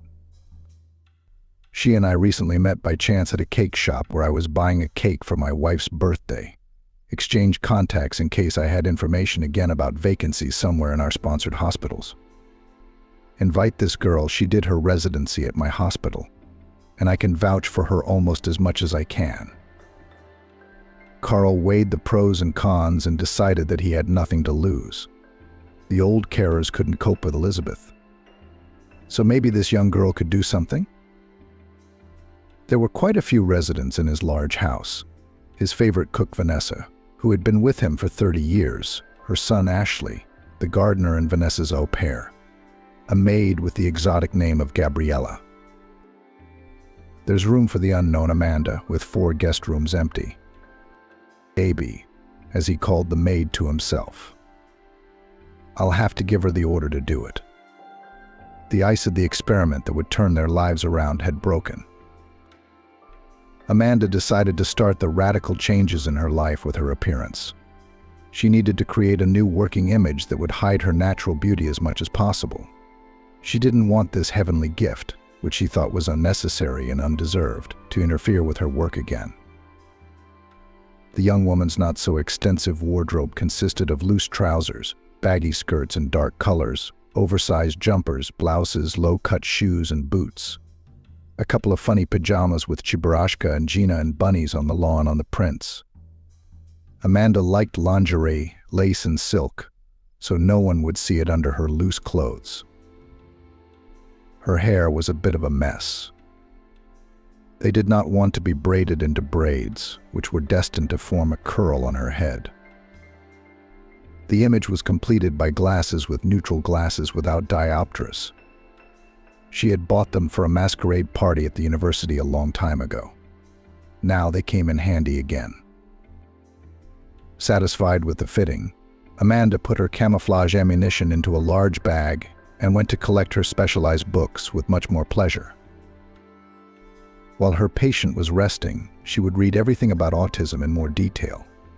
You don't just start treatment from scratch. You need a sober, rational approach to everything. At 08:00 this morning, as promised by Carl, Amanda's doorbell rang with a smiling guy. "Hi, I'm Andrew. Let me take your things to the car. The chief has asked you to check everything thoroughly for any forgotten items. You won't be able to leave for 3 months." Amanda felt so warm and relaxed by his words. She thought we'd work together. I'll do everything I can to make it work. The journey to her new home took just over 3 hours without traffic. The train station is 2 kilometers away. As if Andrew had read her mute question. There are 6 cars in the garage, 2 drivers. Anything that needs to be bought and brought in, you'll leave it to me. Amanda looked curiously around the majestic, but very pretty house of gentle sandy color with brown original elements of decor on the facade, balconies, a large terrace. The building stood surrounded by parkland, with a large outdoor swimming pool visible in the distance, now covered with some kind of protective material. The smooth alleys were lined with neat, clean tiles, a scattering of coniferous trees.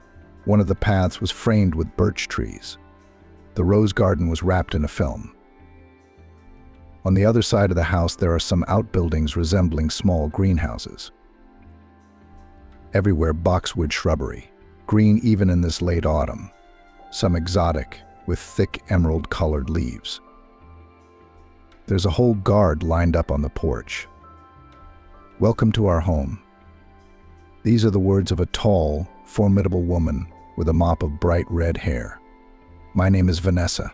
I'm the housekeeper, like Carlson's freaking Bach, and I'm also the cook." The woman smiled a wide, kind smile and held out a large, soft, warm palm to Amanda. "This fellow with the rake is my son Ashley. He's a bit of a handyman out of boredom, but his favorite is the garden. It's his domain," Aunt Vanessa continued. "Have you met Andrew? The other driver's name is William. The only one left is our maid Gabriella. Her mom's Spanish. That's where the name came from." Amanda was stared at with 2 large brown eyes by a young lady with a form that was overemphasized by her work clothes. Amanda only had time to think when a tall, elderly man with a noble appearance appeared on the doorstep. She would have addressed him as Your Majesty, or at least Your Grace or Your Lordship before. Gray, piercing eyes, a short hedgehog of gray hair, regal posture, broad shoulders, pleasant timbre of voice. "Amanda, I am Carl. Gabriella will show you to your room and give you a tour of the house and courtyard. Make yourself comfortable. Our Vanessa will bring the meal schedule to your attention. I expect you in my office in 2 hours for a chat. If it satisfies me, I'll introduce you to my daughter Elizabeth." He turned and disappeared into the house. Ashley picked up Amanda's luggage. Gabriella made an inviting gesture to follow her, and only Vanessa smiled reassuringly at her. "We have lunch at 2 p.m. Late arrivals will not be tolerated by the host. Then we'll get to know each other better. Now you have more important things to do without me." Amanda followed Gabriella through the house and hardly listened to the maid's peaceful mutterings. She was impressed by her room, with its separate bathroom and toilet, its huge windows overlooking the garden, its elegant yet homely atmosphere. She did not know yet how her life in this house would turn out, but she was already eager to make herself useful in it. Amanda's relationship with her foster parents was normal, but whether it was modern trends that influenced them, or whether her interests were very different from those of the older generation. They rarely saw each other. Communication was reduced to routine phone calls like, "Daughter, how are you? Is everything all right? Everything is fine with us too." The dialogue usually ended or was reduced to discussing another talk show on TV or gossip about the neighbors in the yard. It was stifling for Amanda in such a boring framework. To see each other was for her birthday, to drop by with presents before New Year's Eve, but to tell her father and mother how difficult and lonely it was for her in this world of people was out of the question. She's an adult, independent, a cut-off piece. She had not formed with her guardians that special soulful closeness, when one for all and all for one. The older generation did not understand her choice of profession, but moving to a flat, leaving on her own approved. Adopted daughters stopped chasing them for the empty time spent near the TV in the arms of fried seeds, without attempts to develop intelligence. Different blood, different destinies, on different paths rushing. This large, beautiful dwelling Amanda felt in her gut some kind of unity between the household. She had not been here for half an hour yet, and she already wanted to stay for a long time. Tired of the long monologue, Gabriella led her to the door of Carl's study at the end of her tour of the building and garden and said, "I don't like ceremonies and antimonies. We'll be rubbing our sides against each other all day long. Don't barge in on your master. Knock first. He doesn't take kindly to familiarity." Amanda nodded, agreeing to the you and thanking her for the tips. Gabriella left, swaying her hips gently, and the therapist thought to herself, "There's a reason this nymph is trying so hard. Probably there is an object of her attention in the house, for the sake of which she is constantly in a state of combat readiness to beckon, to envelope with charms, to conquer the heart. Does she have her eye on the master? It's a good thing I took care of my modest appearance beforehand. I will not be so conspicuous to the domestic public as Gabriella deliberately does. They'll have to deal with that themselves. I have other tasks." Amanda knocked firmly on the study door and entered after a shout from her host. Yes, come in, I'm in my office." The office, though still an inexperienced practitioner, but a very strong theorist, liked it at first sight. Furniture made of noble wood, endless shelves with books, elegant statuettes, excellent landscapes and stylish frames on the walls. A desk with a large desktop computer, a music center with speakers in a corner, a separate cabinet with CDs. She didn't know Carl at all yet, but this office seemed to shout out loud, "My owner is far from stupid, well-read and educated, intelligent and successful." Carl himself invited her to sit in the soft armchair by the coffee table, not telling her her subordinate place in the room, seating her at the desk opposite him. Ringing the bell, he summoned Gabriella. "Make us a couple of cups of coffee, please, or would you prefer juice or tea?" Amanda gratefully agreed to the coffee. She had been so nervous this morning that she hadn't even had breakfast at home, and now she was afraid that her traitorous stomach would give her away, rumbling loudly at the worst possible moment. Lucky for her, along with coffee, Gabriella had brought a vase of walnut biscuits, a box of chocolates, and a jug of cream. Amanda pounced on the treats like a hungry wolf, but she saw no judgment in Carl's eyes. He liked sincerity and directness in people, even smiled. "We're not welcoming you well. Your first day on the road. They didn't even offer you tea."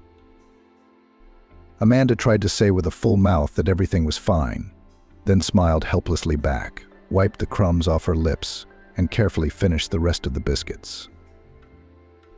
"You'll have to forgive me. I was nervous, so I went for the sweets. Thanks for the coffee. Let's get back to business." Carl would never admit to his partners or to this young woman that he likes to do his inspections the old-fashioned way. It was an approach he had borrowed from his father, a simple farmer who had spent his life cultivating the land and growing cereal crops. Now his father, unfortunately, was no longer able to work. 5 years ago, Carl had bought a house in the neighboring village where his parents were now living. The older generation flatly refused to move into Carl's mansion, arguing that the land in their vegetable garden was much closer and more interesting to them than the park landscapes of their son's estate. Having a kind-hearted housekeeper, the son stopped persuading them to live together. Now they only went to visit each other and to family holidays. But he remembered his father's instruction that any hired laborer should first be fed heartily, see how he copes with the meal, and then draw conclusions. If a person eats sincerely, without greediness and false shyness, he will be good, but if he tells that he is not hungry, takes only a couple of crumbs from the table for decency, he will work so sluggishly. Any qualified recruiter would die with laughter from such a method of personnel selection, but Carl had long ago learnt from his own experience that the method works without fail. After handing Gabriella a tray with empty cups, Amanda's boss started the conversation. "Your candidacy was recommended to me by a professor who sometimes counsels my daughter. Before you begin your duties, I would like to briefly tell you our backstory. Not as a stranger to me yet, but as a therapist. Elizabeth, my wife, and I have a late baby. My spouse passed away a week after she was born. Heart failure. I have an older son, Harry. He lives and works in Europe, in our branch in Prague, and comes here occasionally. Harry was born when my wife and I were very young. Now he is 33 years old. Our student marriage, made by great mutual love, turned out to be very strong. We lived soul to soul, and only one thing upset my chosen one. After the birth of Harry, a series of miscarriages followed. My wife dreamed of a second child, a girl. Even the name of her beforehand in honor of her mother, to whom my wife was infinitely attached. At the age of 44, my wife got pregnant once again. Was infinitely happy, but the doctors grabbed their heads. Even the usual examination, which all expectant mothers undergo, revealed a serious arrhythmia. The heart could not cope with the double load. Problems with the work of blood vessels began. Doctors feared that the baby was not getting enough of the nutrients it needed. My wife, almost all the time lying in the clinic, only looked at me pleadingly and asked, "Don't let the doctors terminate this pregnancy. I will take care, fulfill all their appointments. I have to carry this baby to term." Her zeal increased even more after the ultrasound showed that she was carrying a girl. The wife became finally obsessed with the idea that it was heaven that finally took pity on us and was giving us this last chance. My wife bravely endured 9 months of agonizing waiting and an endless series of procedures and injections and surgical intervention in the form of a cesarean section. The neonatologist's verdict was a blow to her. They immediately began to suspect some abnormalities in the girl. A detailed examination showed that she inherited an extremely rare genetic blood disease, transmitted through the female line. People with it do not live long, 10 to 15 years at most. The news broke the wife, shattered everything in her already sick heart. Arrhythmia attacks began to recur with wicked persistence. She never returned home from the hospital. Elizabeth was discharged after 2 months of scrupulous observation. At first I was desperate, resentful of the little girl for taking away the woman I loved and leaving me alone in the world. Harry was 17 at that time. I am still amazed that he was a wise adult even then, convinced me that everything was destined by fate, that he too had lost his mom. But it was her life, her dream, and her choice. You won't believe it, but it was he who, together with the nanny, looked after the baby, quickly learned to change her nappies, and feed her specialized formula. The second blow was that soon doctors noticed that Elizabeth was different, not like other children. Her genetic disorder had not yet manifested itself in any way, but she drove us crazy by the fact that she did not react to our presence at 6 months, at 1 year and then.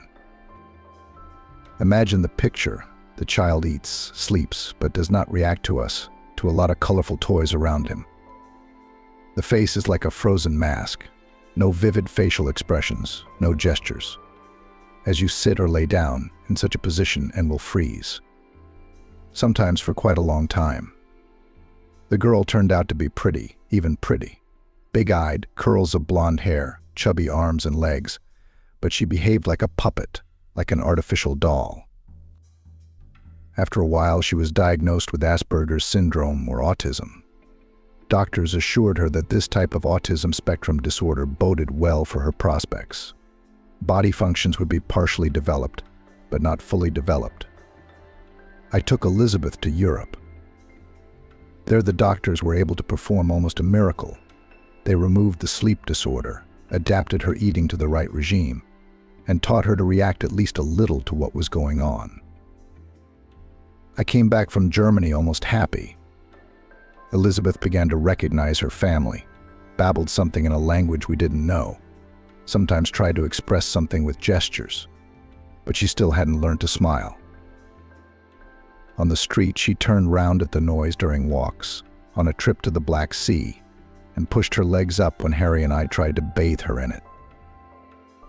A little later, I sent Harry to study in the UK, and as if as a reward for my troubles, my business grew and grew like on yeast, bringing me more and more income. We built this house together with my wife. It was her idea to live away from the hustle and bustle of the city, in the peaceful countryside. The man briefly interrupted his narrative. It was obvious that the story stirred up old memories in him. He looked at his watch and then looked up a little. There are only 15 minutes left till lunch. The rest you will learn in the process of work. I'll just add the main thing, the autoimmune disease, like a hungry hydra on the hunt, reared its head sharply when Elizabeth entered puberty. Everything was always delayed compared to her peers. So it happened about 2 years ago, at her 14. The former merits of the medical profession began to fade quickly. It seemed that the destruction of cell tissue by her own internal aggressors was causing her brain activity to go to sleep. The few dozen words that she had previously spoken cheerfully were forgotten. She is once again indifferent to what is going on around her. Happy to walk with Vanessa outdoors, even swimming in the pool with Ashley's help, the girl has forgotten all those skills. More and more often she won't let herself get out of bed. Now moves only in a wheelchair, eats almost nothing, loses weight. I realize, Amanda, that you're not a miracle worker or a god. The doctors have already told me that the girl has no more than a year to live. The deterioration of her fragile body is progressing. For myself, I have labeled your tasks as facilitating her departure to the next world. I know it's impossible, but I still dream of her smiling when she looks at our park, our home, the sky and the sun. I guess I want too much from you. Amanda was in shock. No, not at the task set before her. Here she would do everything she could, apply all her knowledge. There was such pain and despair in the man's eyes. He spoke so courageously about his daughter's imminent departure from this world that the visiting therapist's blood ran cold. So much for the high fence, the rich house, in the walls of which for so many years trouble has lived at ease, despite the pleasant faces of the people who built it. The lunch was gorgeous. Vanessa cooked so deliciously that Amanda didn't even notice that she ate all of it. She reached for some very unusual salad, and several people answered her mute question about where Elizabeth was. Elizabeth is having lunch in her room, said Carl. We'll go to meet her after dinner. I've already made her favorite meatballs and mashed potatoes, Vanessa added. And I picked a bunch of brightly colored Septembers behind the house. I think Elizabeth is excited by their sharp autumn scent. Only Gaby, Elizabeth's father, had called the maid that once in a conversation in the study, and Amanda had picked up the nickname mentally, so shorter and much simpler, ate, staring intently at her plate. She seemed to care the least, if at all, about Elizabeth's plight. We'll have to keep an eye on this smashing person, Amanda decided to herself. She's prepared my room perfectly, no complaints. But did she make any insinuations about her patient? In dealing with an autistic patient, all means are good, and all little things can be global. After these words, everyone at the table was again distracted by sweet cakes and compote. Amanda thought to herself through her grief, dreams, and thoughts. It's good here they have a soul.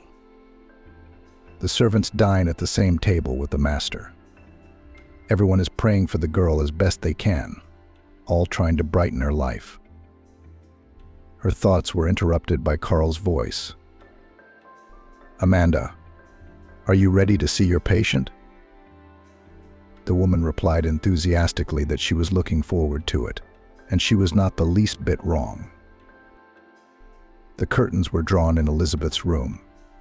It was dark, and there was a kind of gloom and despair. Amanda immediately noted to herself that this had to change. It was understandable. A seriously ill person lived here, but it was not worth emphasizing it with decorations. The girl did not react to their appearance. At that moment, Vanessa brought a tray with Amanda's favorite dishes. The therapist decided not to put her work on hold.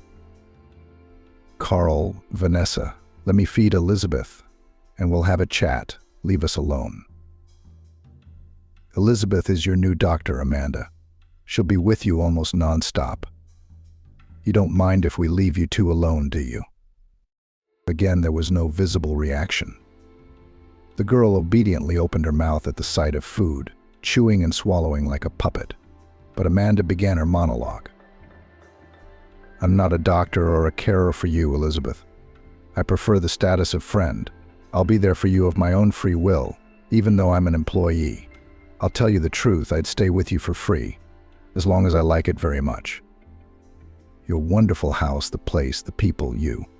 Tomorrow you and I are going to turn your room upside down. I don't think it will be bad for your health."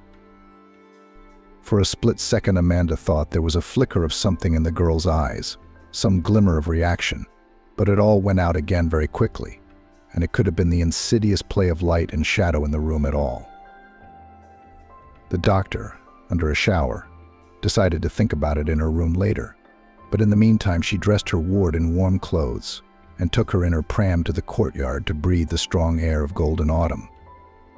From that moment on, the days in the house followed a long-established pattern. And in the morning, Amanda and Elizabeth had breakfast together in the girl's room. Then there were the inevitable drips and injections to combat the manifestations of genetic malfunctions. The obligatory 2-hour walk in the garden, where Ashley always lovingly tended the plants. Lunch in the great hall. At this meal, Amanda would spend time with the household and then feed Elizabeth. The patient's therapeutic sleep, a new batch of medication dripping steadily through the IV for a couple of hours at a time. Dinner, now in the presence of Carl, who on weekdays was always at work, and in the evenings and weekends worked hard at home in his office. Exhausted by the endless procedures, the patient fell into a deep sleep as early as 10 o'clock in the evening. Amanda studied the works of colleagues related to autism again and again. There were no changes in terms of closer contact with her ward, neither for the worse nor for the better. The girl's condition remained stable. Amanda talked to Elizabeth about everything, told her about the plot of her favorite fiction books, read her poems, showed her reproductions of paintings from a large, colorful album. Or rather, the word talking is not appropriate here at all. The doctor conducted her eternal monologue, and the girl listened to it indifferently. The other day, already beginning to despair, a little doctor found in one of the foreign articles information that to level the manifestations of isolation with autism for patients can be a good help to communicate with the animal world. For some reason, there were no pets in Carl's house. After a general meeting of all the residents of the mansion, it was decided to get a puppy of a large dog. Most of all, for some reason, everyone liked a Canadian Newfoundland. 2 days later, Andrew brought a shaggy black treasure with stormy eyes from a kennel breeding this particular breed. He was irresistible. It is commonly believed that our lesser brothers have no intelligence. What told Tim, then, that the full name Timothy and not some Bax or Lord was so much nicer that he was meant for Elizabeth. Finding himself in her room as a guest, the place had long since been on Amanda's errand, a more racy setting with lots of brightly colored elements. Tim headed straight for the girl and rubbed his wet nose into her palm. The doctor was sure there was a flicker of reaction in Elizabeth's eyes, lightning fast, but she had no doubt, bright and positive. For the first time, Amanda felt they were on the right track. By New Year's Eve and Christmas, everyone in the house was expecting Harry from Prague. Amanda didn't know the young man. She only remembered Vanessa's words. He's golden. Elizabeth transforms when her big brother arrives. She can't smile, but here it's like her face lights up. Gabriella, who was present during their conversation, added, "And what a handsome man Harry is. Respectable, decent, wise, but at the same time outwardly a typical example of Hollywood hero lover. Two characters in one person, it's so intriguing." Vanessa immediately echoed her words. "Ugh, Gabriella, go change Elizabeth's bedclothes, while she and Amanda are out for a walk. You've got Cupid's days on your mind, you're not the right girl. Roll your lips." Gaby, wiggling her hips as usual, walked away, and the cook gave her a shrug and said to Amanda, "The girl goes completely off the rails when the owner's son flies home from Europe, making eyes at him, and he looks at her like she's nothing. He had a bride, but she cheated on her husband while he was earning money in the Czech Republic. They ran away, although the foolish young lady was begging us, shedding tears, just that the hair on her head did not tear in despair that she missed a rich party. It didn't help. Harry couldn't trust her at all, couldn't forgive her for seeing another man at the same time." Sighing sorrowfully, Vanessa suddenly suggested, "Come to my room tonight and we'll have a tea party. I'll tell you my story, how Carl saved me from trouble, and why I've since nicknamed him the Angel of Goodness." On the walk, Amanda and Ashley discussed raising a new pet. It wasn't right for a pedigreed dog to go pear-shucking in the yard. The gardener had told her he'd always wanted a dog. He patiently put up with Tim's antics, even forgave him for ramming a rose bush wrapped in cling film into the yard on the run. Amanda again thought that Elizabeth, sitting in the wheelchair, made some movement in the direction of the mischievous Newfoundlander, but she was in no hurry to express her assumptions aloud. We must watch and watch and watch again and again. There it would be seen. After supper, when she was satisfied that Elizabeth had fallen into a restful sleep, she closed her door firmly and knocked on the next door. "Come in. I've been waiting. I've made us some green tea with molasses and gooseberry jam and nuts. Now we'll have a feast." Oksana had been in the chef's room only briefly before, but now she could examine the room in more detail. The same elegance and home coziness, spiced with personal things dear to her heart. There were many framed photographs on the wall, Carl and his wife still very young, Elizabeth in various angles, Ashley in the garden, then near the gazebo, then by the pool, a handsome young man on horseback. "That's our Harry. A handsome man." Gabriella doesn't mince words. "God grant him personal happiness. He's like his father in business. He should have children of his own, and he's still traveling abroad.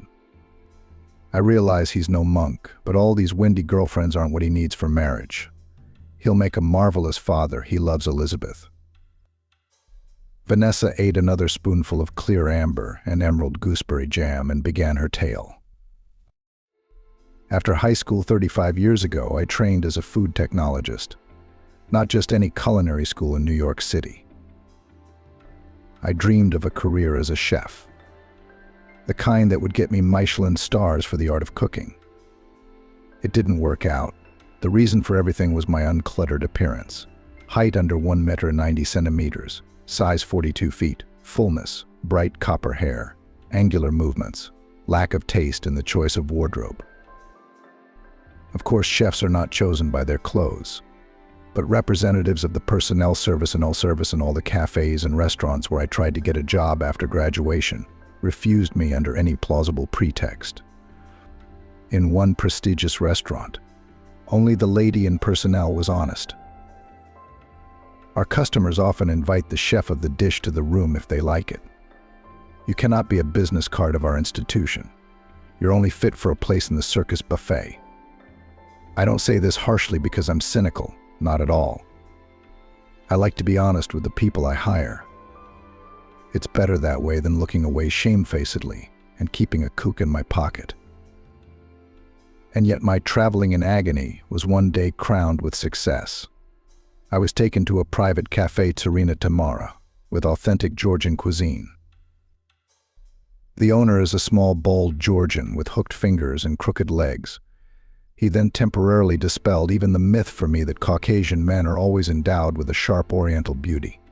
Curly-haired, black-eyed, daring, this man said without a word of criticism. I have a wife who is ill in a female way. She can't sleep with me, and I am a man. I need to save my physiology. You'll work in the kitchen and visit me a couple of times a week. If you do well, I'll make you head chef, and then maybe chief. I, from his words at first in a precipitate fell out, said that I would think about it, and then I calculated in the institute 6 years at the correspondence department.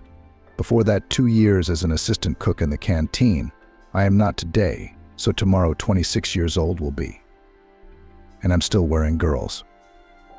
There's no cue for my red-headed soul. No one even looked at me with that enveloping male gaze full of desire. Ever. Blushing and pale, 2 days later informed that I agreed to all the terms. The owner of Tsarina Tamara glared at me, invited me to the back room. There I learnt the basics of love between crates of vegetables, herbs, and boxes of vodka, which in decanters was later passed off as cha-cha.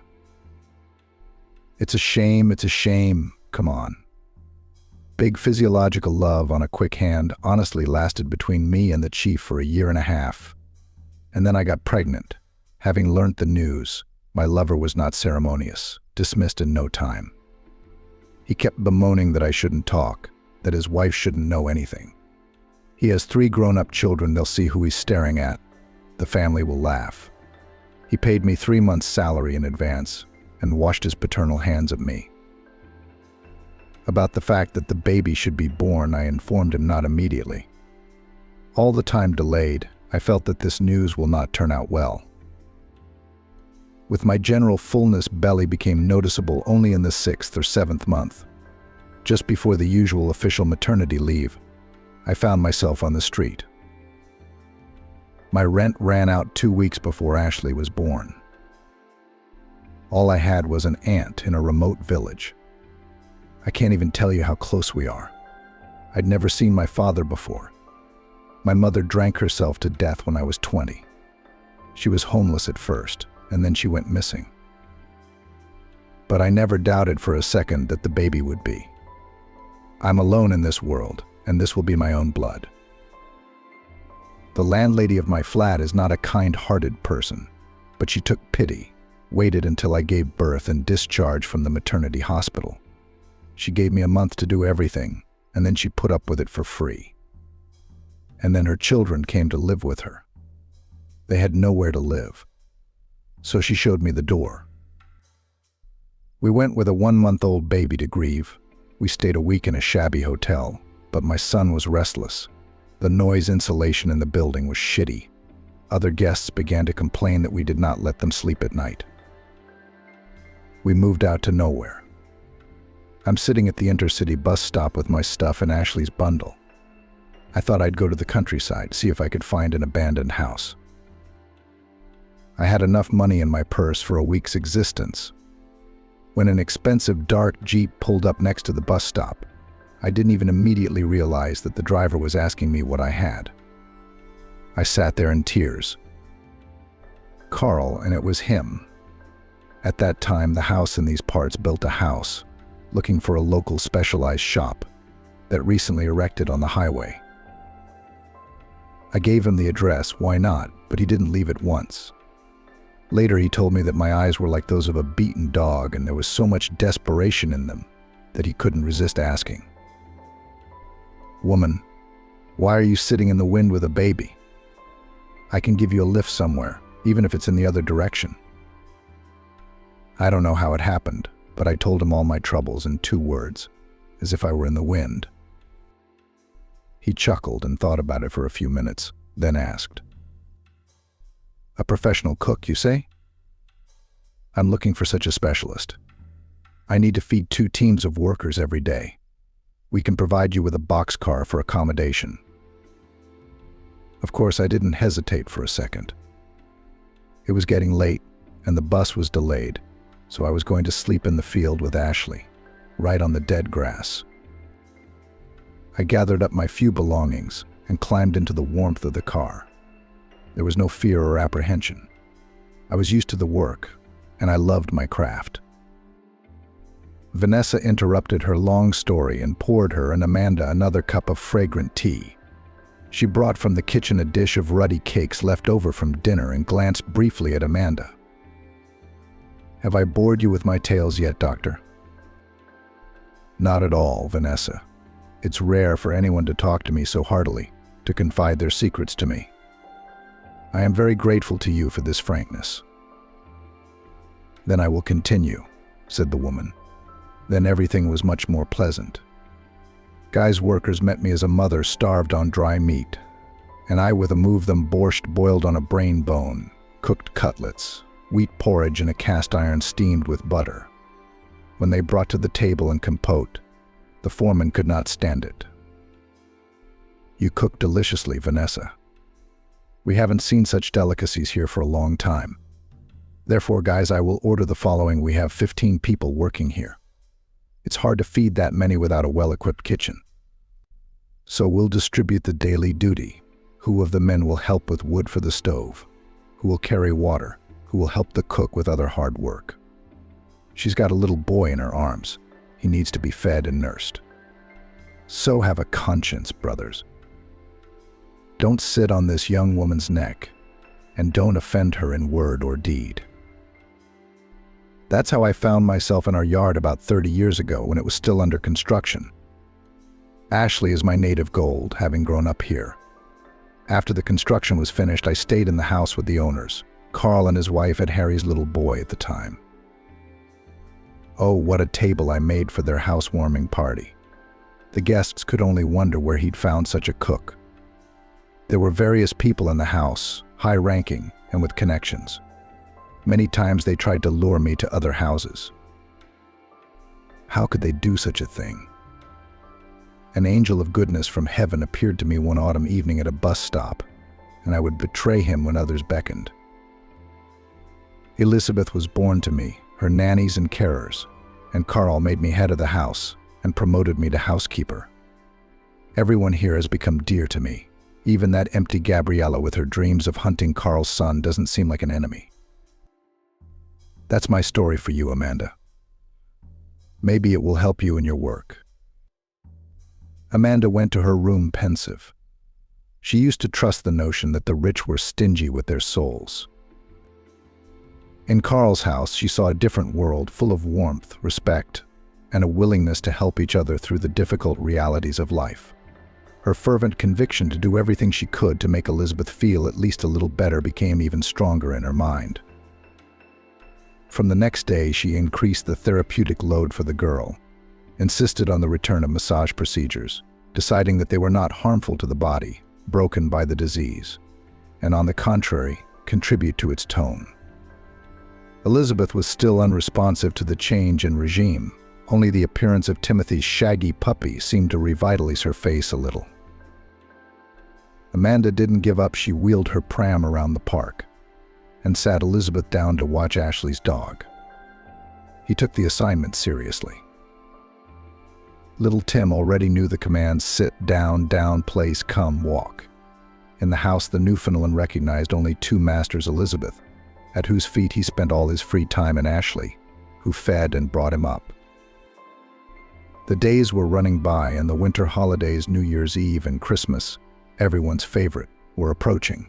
Amanda, Gabi and Vanessa were happy to decorate the already pretty house with fir tree arrangements, colorful wreaths, and sculptures of fairy tale characters.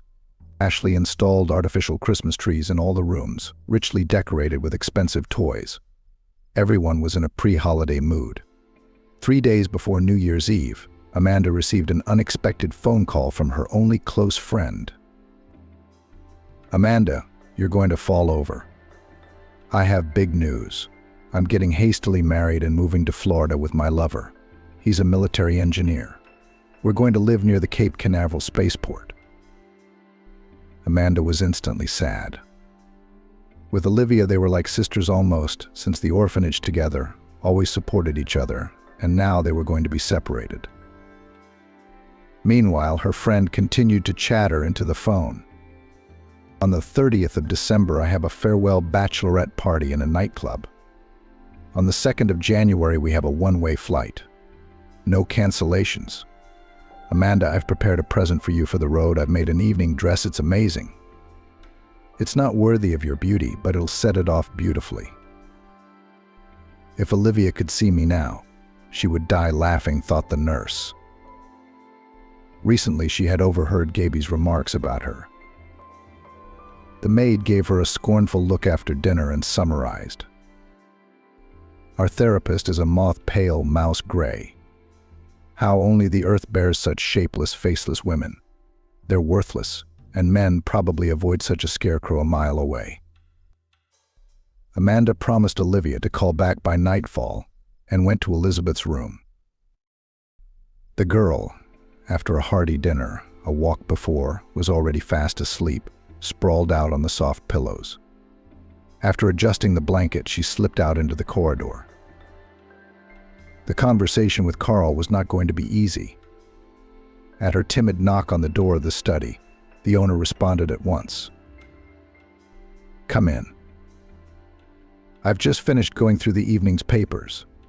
Is something the matter?" "I had an emergency." She outlined the situation in a nutshell, but I'll accept whatever you decide.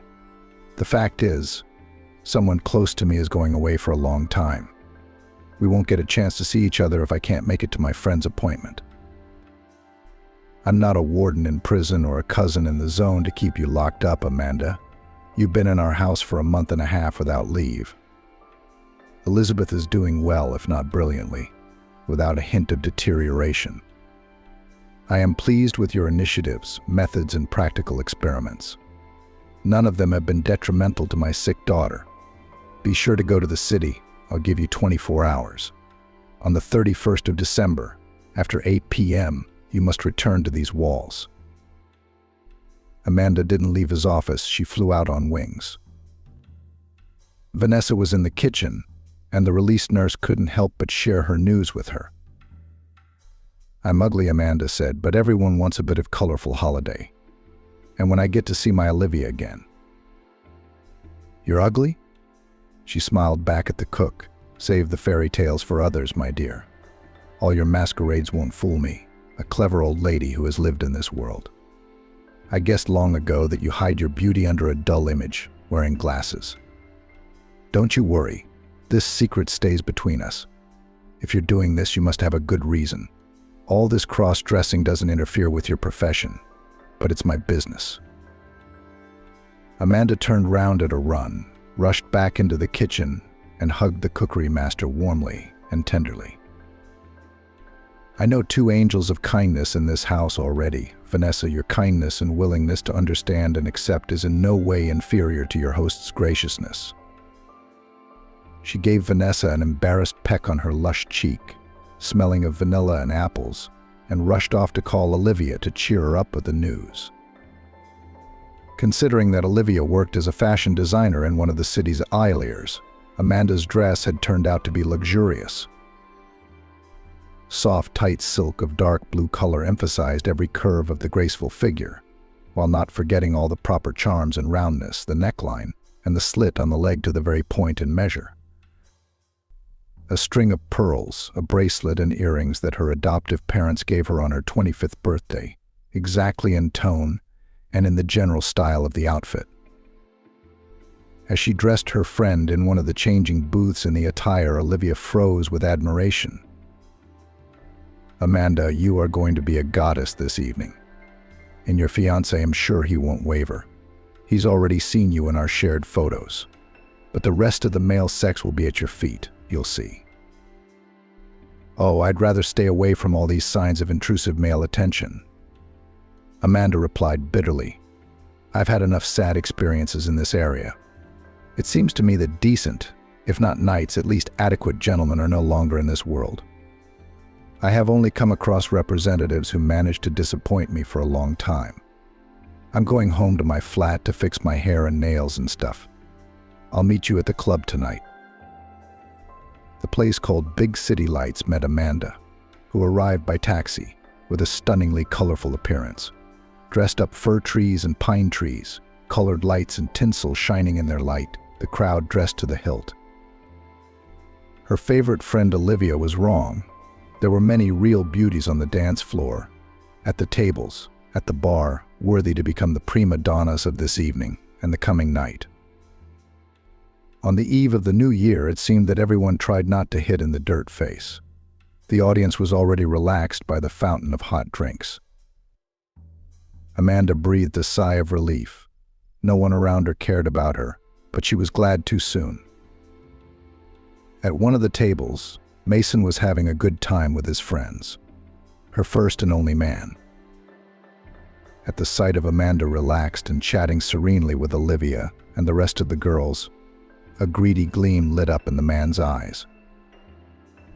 And that girl just got even more beautiful. I shouldn't have let that bird out of the love cage back then. Such a friend next to me will make the image of any successful man, he thought to himself, lewdly grinning. Today again, I will get her into bed. Deciding to give his victim at least one drink to make her more agreeable, Mason returned to his company, but kept Amanda in his sights.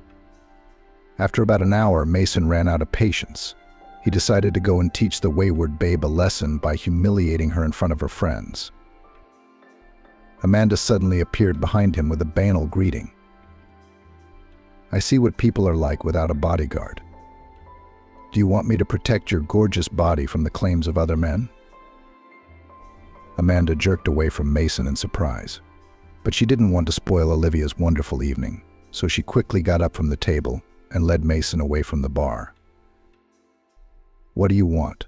You and I dotted all the I's and T's a long time ago. Go back to whoever you're spending the night with, and leave me alone." But it wasn't so easy to stop the smarmy bastard.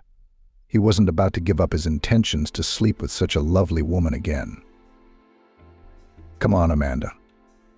Let's have a nice glass of red wine to this chance encounter and part as friends. I didn't mean to piss you off. I just thought you might have something to remember from the pages of our brief affair." The woman prudently decided not to make a scandal because of casual circumstances and obediently followed the man. At the counter, Mason ordered 2 glasses of some expensive grape wine and from an overseas collection, generously bought a chocolate bar and nuts sprinkled with sugar. He put his arm round Amanda's waist.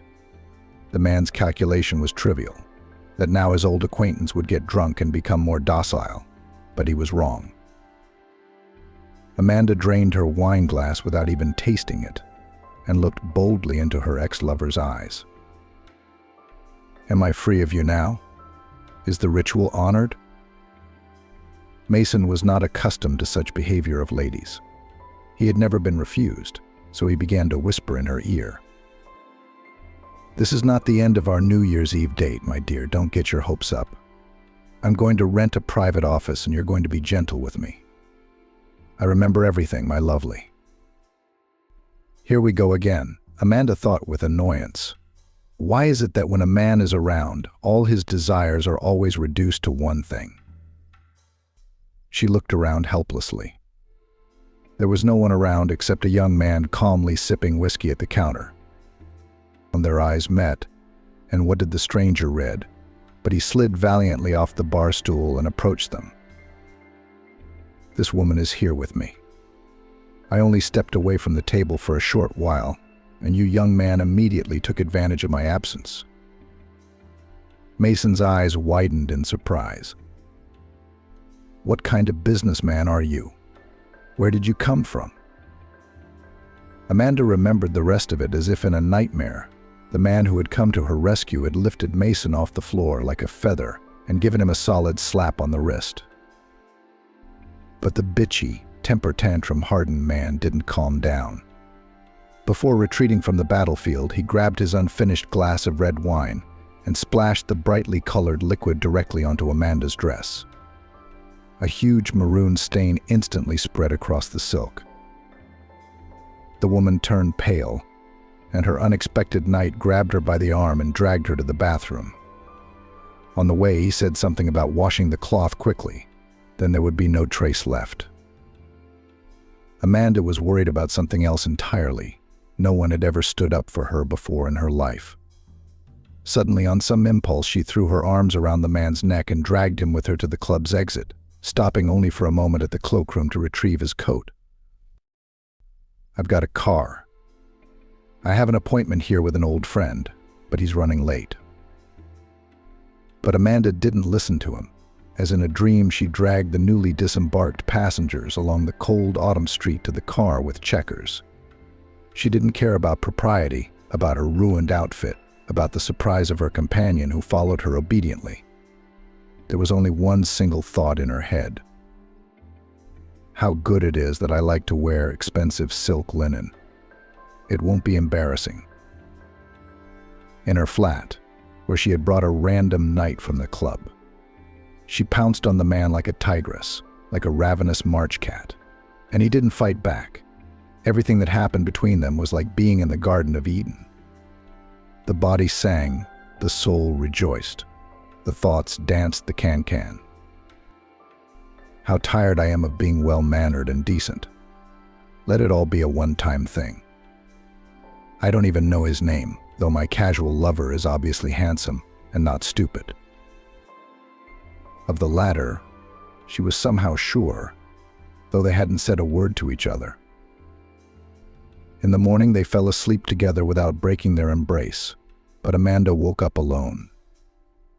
Apart from the crumpled bed and a pillow that still smelled of a man's perfume, there was nothing in her flat that reminded her of the night before.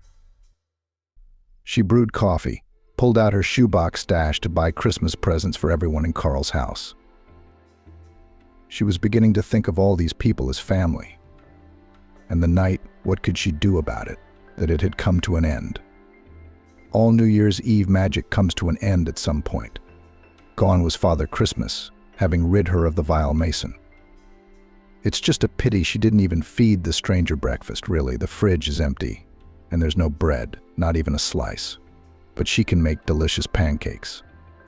Okay, flour, sugar, vanilla, milk. There's a block of frozen butter in the freezer. But dream away. She needs to get back to her chores. Amanda went back to her fancy dress of a simpleton fool, packed her bag, and rang Andrew. Carl's driver had promised to take her shopping for presents and get her back to the manor by the appointed time. Amanda suddenly thought that the man she had spent this magical night with was also an angel of goodness and protection, at least for her personally. Her mood was twofold: sadness at the separation and something unfulfilled, and joy that such fireworks had happened in her rather bland life. At Carl's house, she and Andrew were there at 8 p.m. sharp, like clockwork. On the doorstep, Amanda was held up by Ashley and Tim. The gardener, embarrassed, handed her a bouquet made of spruce paws with pine cones and boughs of glittery sprinkles. Gabriella appeared on the porch, painted today, apparently in honor of New Year's Eve, in all the colors of the rainbow. Colored mascara, eyeliner, shadow, blush, lipstick. Strangely, with the maid's naturally good looks, it didn't even spoil her. "Why, Ashley, you've been flaunting your attentions all over the place, and you said you loved me to the grave. Are your feelings," she misspelled the word, "faded already? Have you switched to our doctor?" The modest, quiet, ordinary gardener suddenly decided to fight back.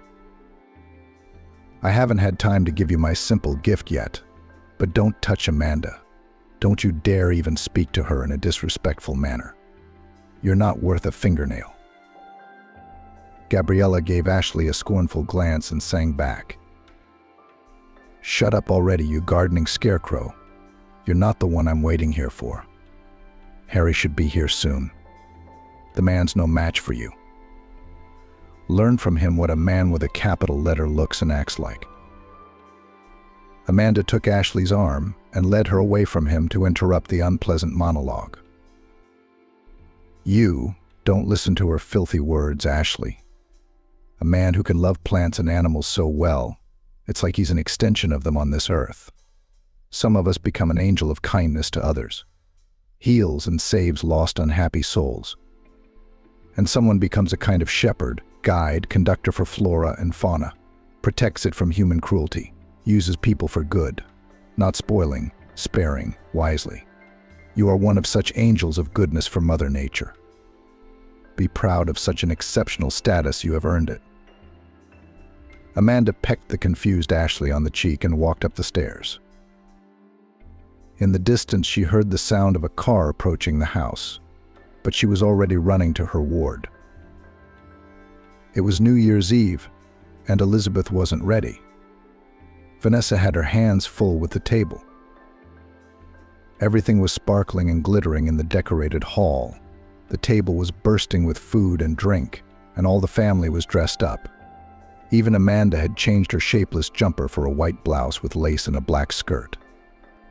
The only things left in place were the wispy curl on her head and the funny glasses on the bridge of her nose.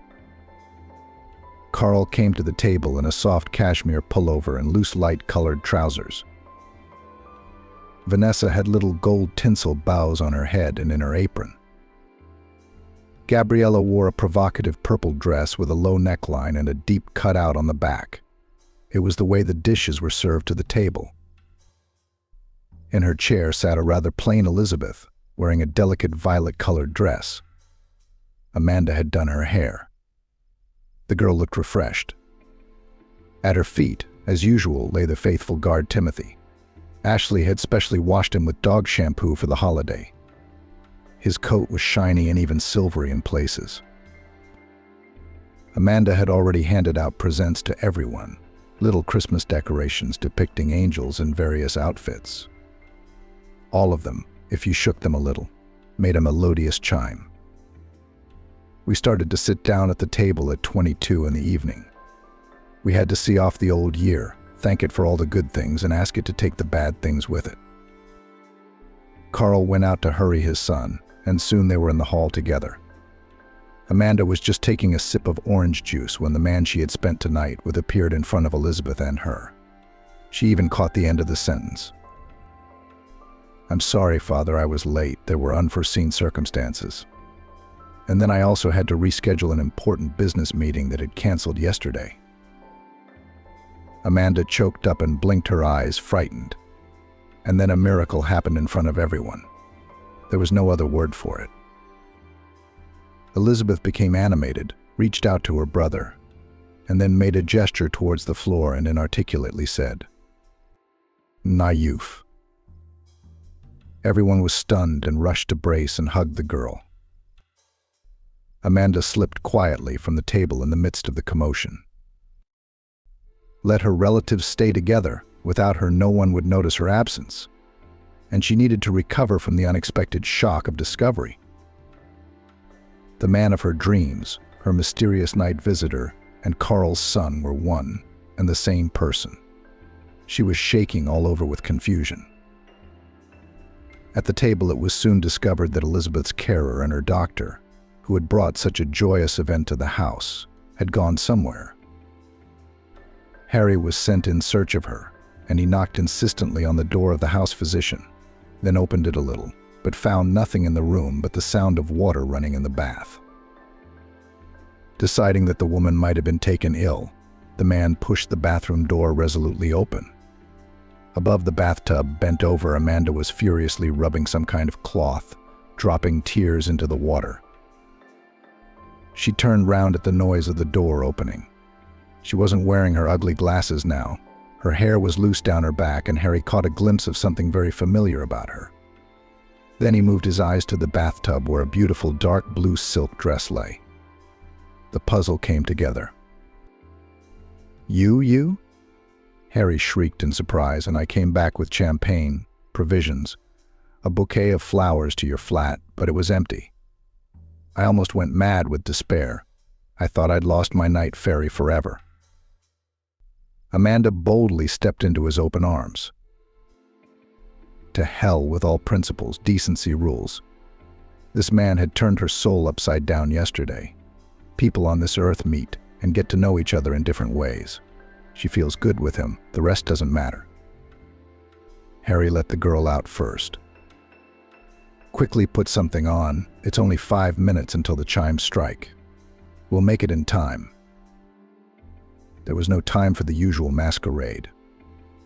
Amanda's blouse and skirt were all wet.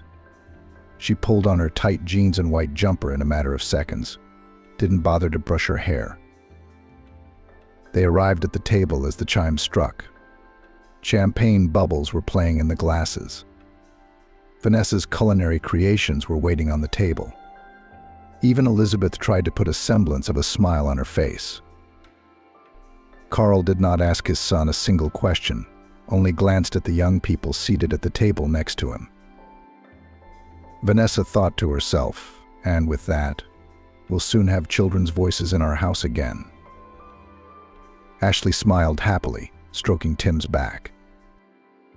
Gabriella was biting her lip nervously and chewing on a red fish sandwich. So I'll have Ashley stolen from me soon enough if I'm catching crows. Now I'll have to accept the gardener's advances if I'm to stay in this house and get more of a foothold. He's not a bad chap, he's kind and handy, and quite handsome. The New Year's Eve night was truly fairy tale and magical, just as it should have been. Everyone at the table was happy in his own way. The long-awaited winter holidays flew by in the midst of entertainment and rest. Only Amanda worked tirelessly with Elizabeth to consolidate her success. On his first day at work, Carl realized that he had relaxed too much over the weekend and decided to be home early. Quietly stepping on the soft carpeted walkway, he walked to the door of his daughter's room and witnessed Elizabeth's new victories. Nuff, Tima, Daddy, Harry, Vanessa, Ashley, Amanda. Gaby Elizabeth dutifully repeated the syllables after Amanda. Carl rounded the corner of the corridor and cried. A panel appointed by Amanda's teacher 10 days later gave a reassuring summary the disease had subsided. The process of cell and tissue destruction had slowed down.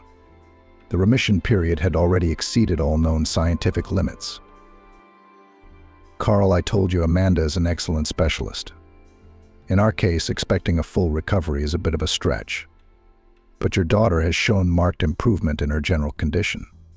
She's starting to react to the outside world. Weakly, not much, but she's starting to talk again. You know, I was thinking, if the patient lives surrounded by angels of goodness, as my student characterized it to me, he has every chance to stay on this earth for some more time, and you will make him as happy as possible for her. I am sure of it. 6 months have passed. The plane leaving on the morning flight to Prague was delayed due to weather conditions. The cute young couple kept glancing at the electronic board and at each other. Harry, what if I hadn't gone to that ill-fated nightclub then? You would have seen me in the image of a monster and would not pay attention to me, asked the mum-to-be, with a rather noticeable rounded tummy. Come on. The man answered her, adjusting his wedding ring on his finger. I would have seen you through all your disguises. Your angelic soul, your ability to do good cannot be hidden. I'd fall for such radiant magic. The iron, monotonous voice of the announcer announced the boarding of their flight. The couple hugged each other and slowly walked towards the boarding point. We will finish all my business in Prague now. You will see this beautiful city, and we will hurry to our home. Elizabeth, do you know what she gave me before we left? Harry, Amanda, Elizabeth, Tim is waiting.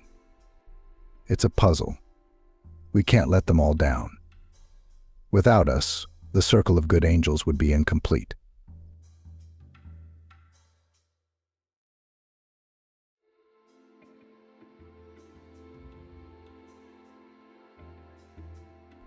ex-fiancé and best friend decided to humiliate Emma by inviting her to their wedding and seeing MP4. The slender girl whirled into the hospitably opened doors. Missing the greeting, the guest declared to the hostess, who by the spectacular figure was not inferior to Emma, "Get dressed quickly. The screening starts in half an hour, and we have to get there." "Hey, Caroline, what are you doing? What screening? Where are we going?" The guest, almost jumping with impatience, gestured vigorously, as if trying to give her friend the necessary acceleration, and snidely asked again, "What viewing?" "Couldn't you ask anything cleverer?" "Well, not the cookery one, the dance one, of course. Come on, Wall Street, we're running out of time. You seem a little slow today, and you don't look very fresh. All the same, why don't you put on a quick face mask or something?" The hostess sighed and tried to explain her tiredness to the energetic Caroline and politely declined to participate in the viewing. "I'm sorry, I'd rather rest at home, to be honest. Grandma's not feeling well. Her blood pressure in the morning was off the charts in my memory. I even had to call an ambulance. Just the other day, the general practitioner came round and wrote a lot of tests to be taken tomorrow. I'm going to call an on-site lab for Granny so I don't have to go to the clinic. So, Caroline, I wish you good luck, and I'll keep my fingers crossed for you." The guest twisted at her temple, showing what she thought of her interlocutor. "What are you trying to do, Emma? Set me up. I sent a video of our doubles performance to the preliminaries. After I got the message that I liked the dance, I officially applied for the duet section. A duet is two people. If I suddenly appear on stage alone, my number the jury will not look at. Urgently looking for a partner is also a dubious endeavor." Emma didn't hold back her indignation and asked her friend directly, "Shouldn't you have asked me if I wanted to perform and fight with competitors for something unknown?" Seeing that Emma wasn't giving in to flattery, Caroline changed her tone to a pleading one. "I'm begging you, Emma. Please, please, please, please. It's not like I ask you for anything that often. You're our signature program. Even if I wake you up in the middle of the night, you'll do it perfectly. You and I are a perfect team. I can't find such a talented partner, even if I search for several years. Especially since we have a little over 2 hours before the screening." An older woman came out to the voices in the corridor and said hello to the guest. "Caroline, good afternoon." "Hello, Mrs. Isabella." Emma perked up. "Grandma, what's wrong? Are you not feeling well?"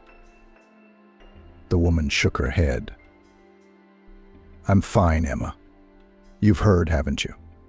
The doctor said you should move around a bit if your blood pressure is more or less within normal limits. I just measured it. It's 130/95.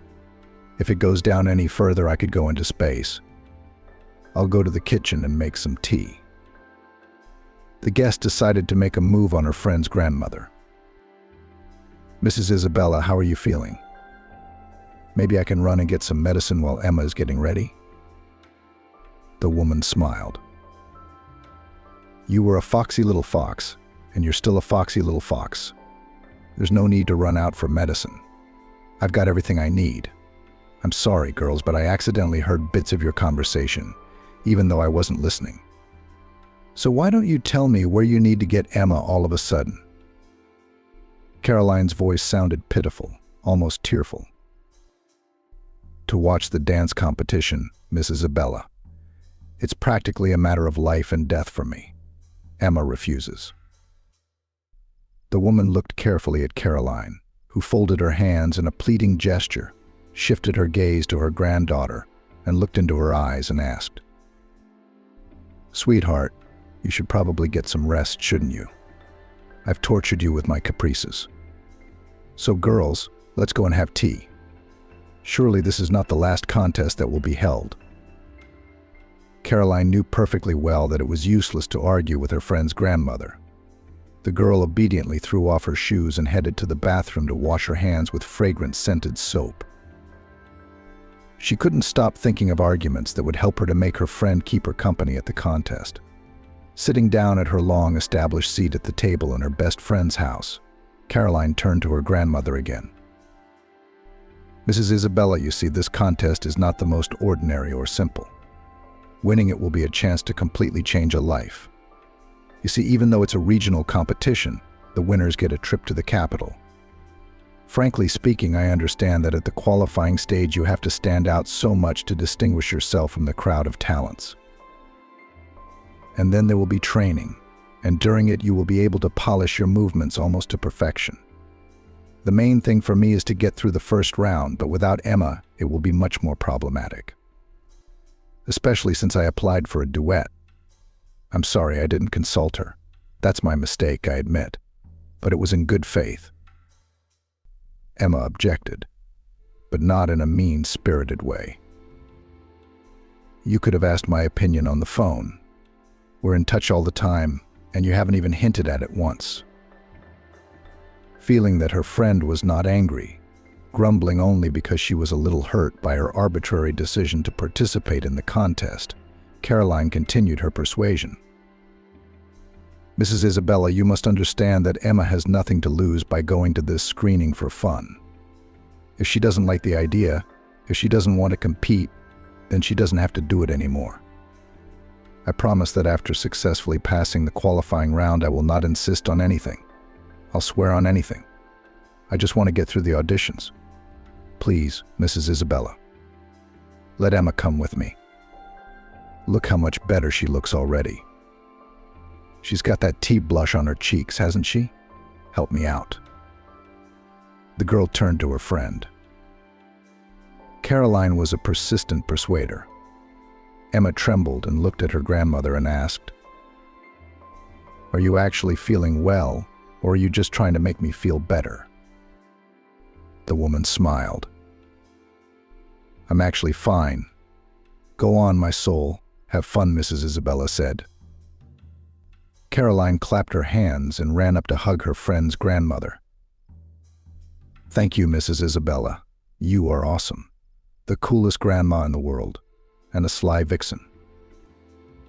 The woman smiled, and while her granddaughter gathered herself, began to ask her guest about the well-being of her family.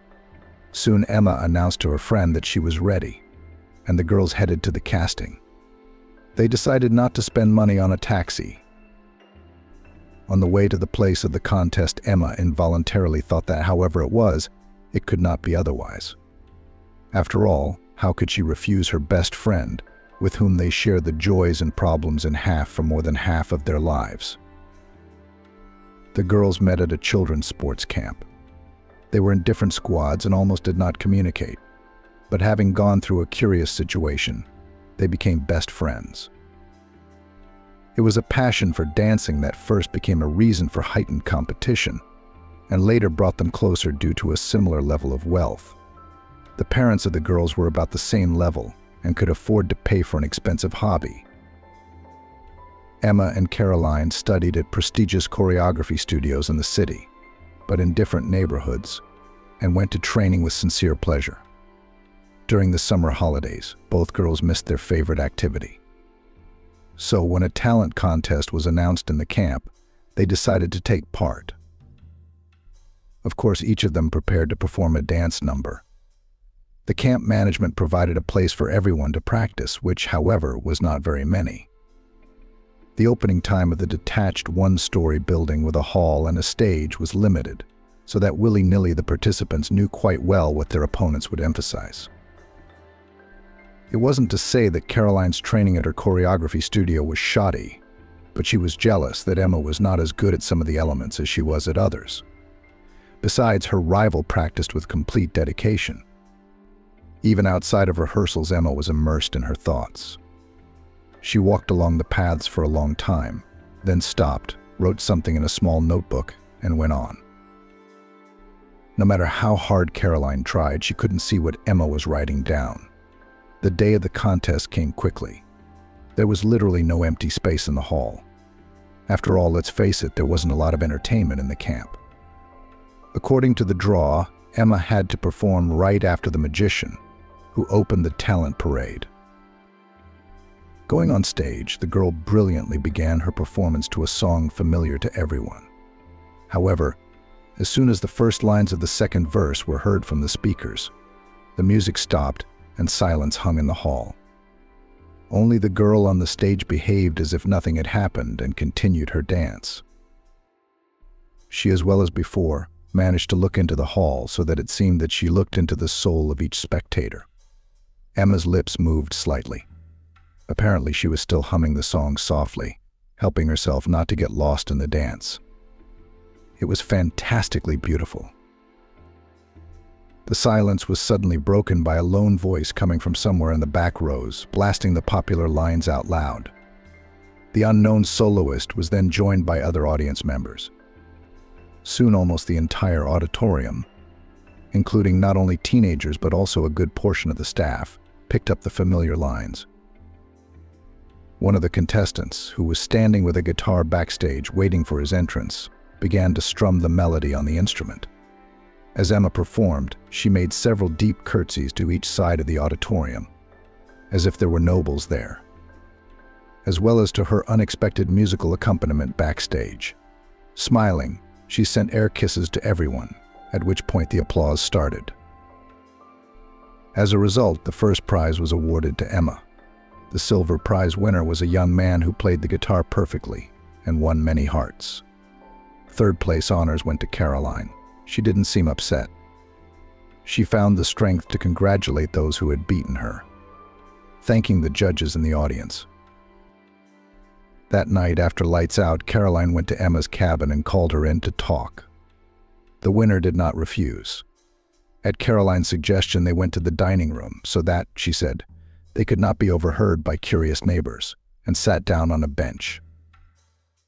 The silence lengthened and Emma asked, "Well, what did you want? Speak quickly, because I'm tired and I'm falling off my feet.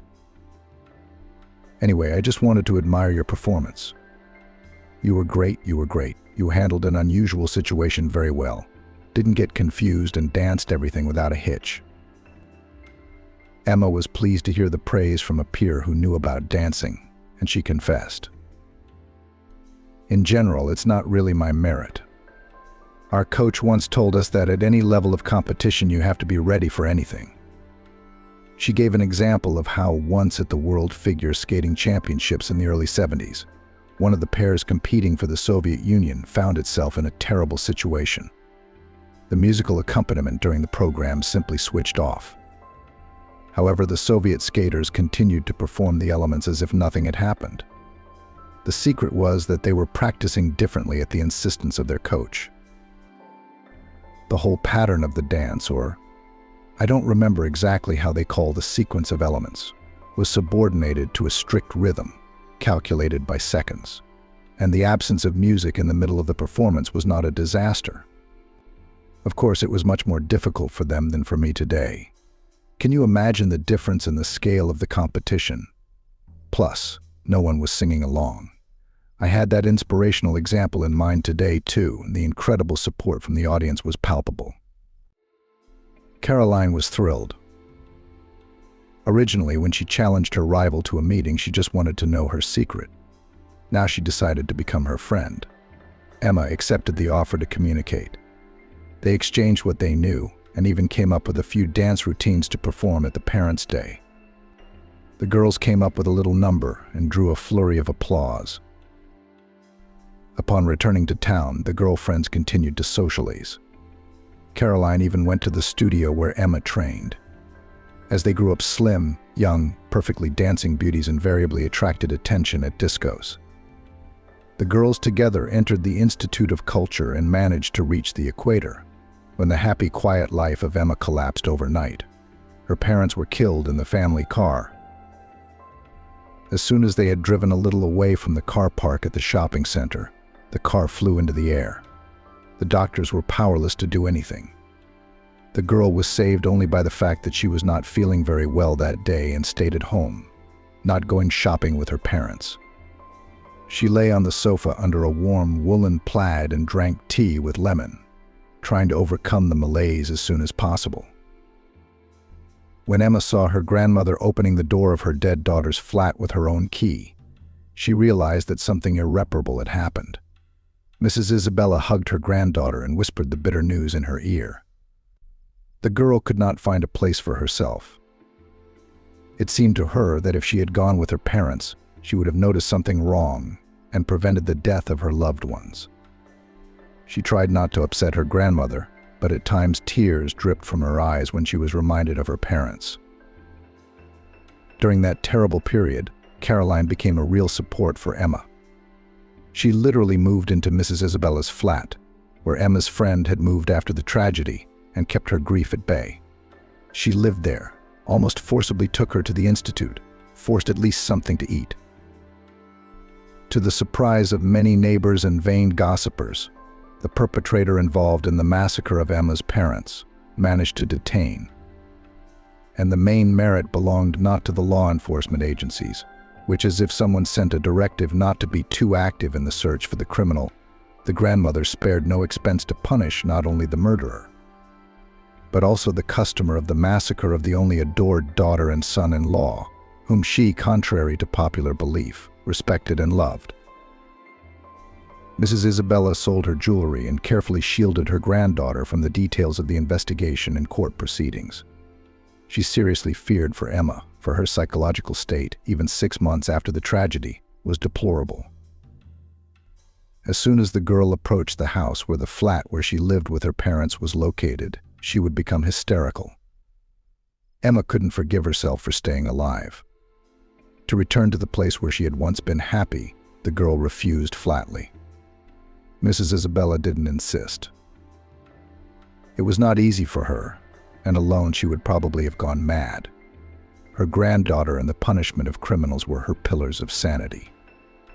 Emma was holding on, partly because of her grandmother, and not without Caroline's help, trying to continue living in her new reality.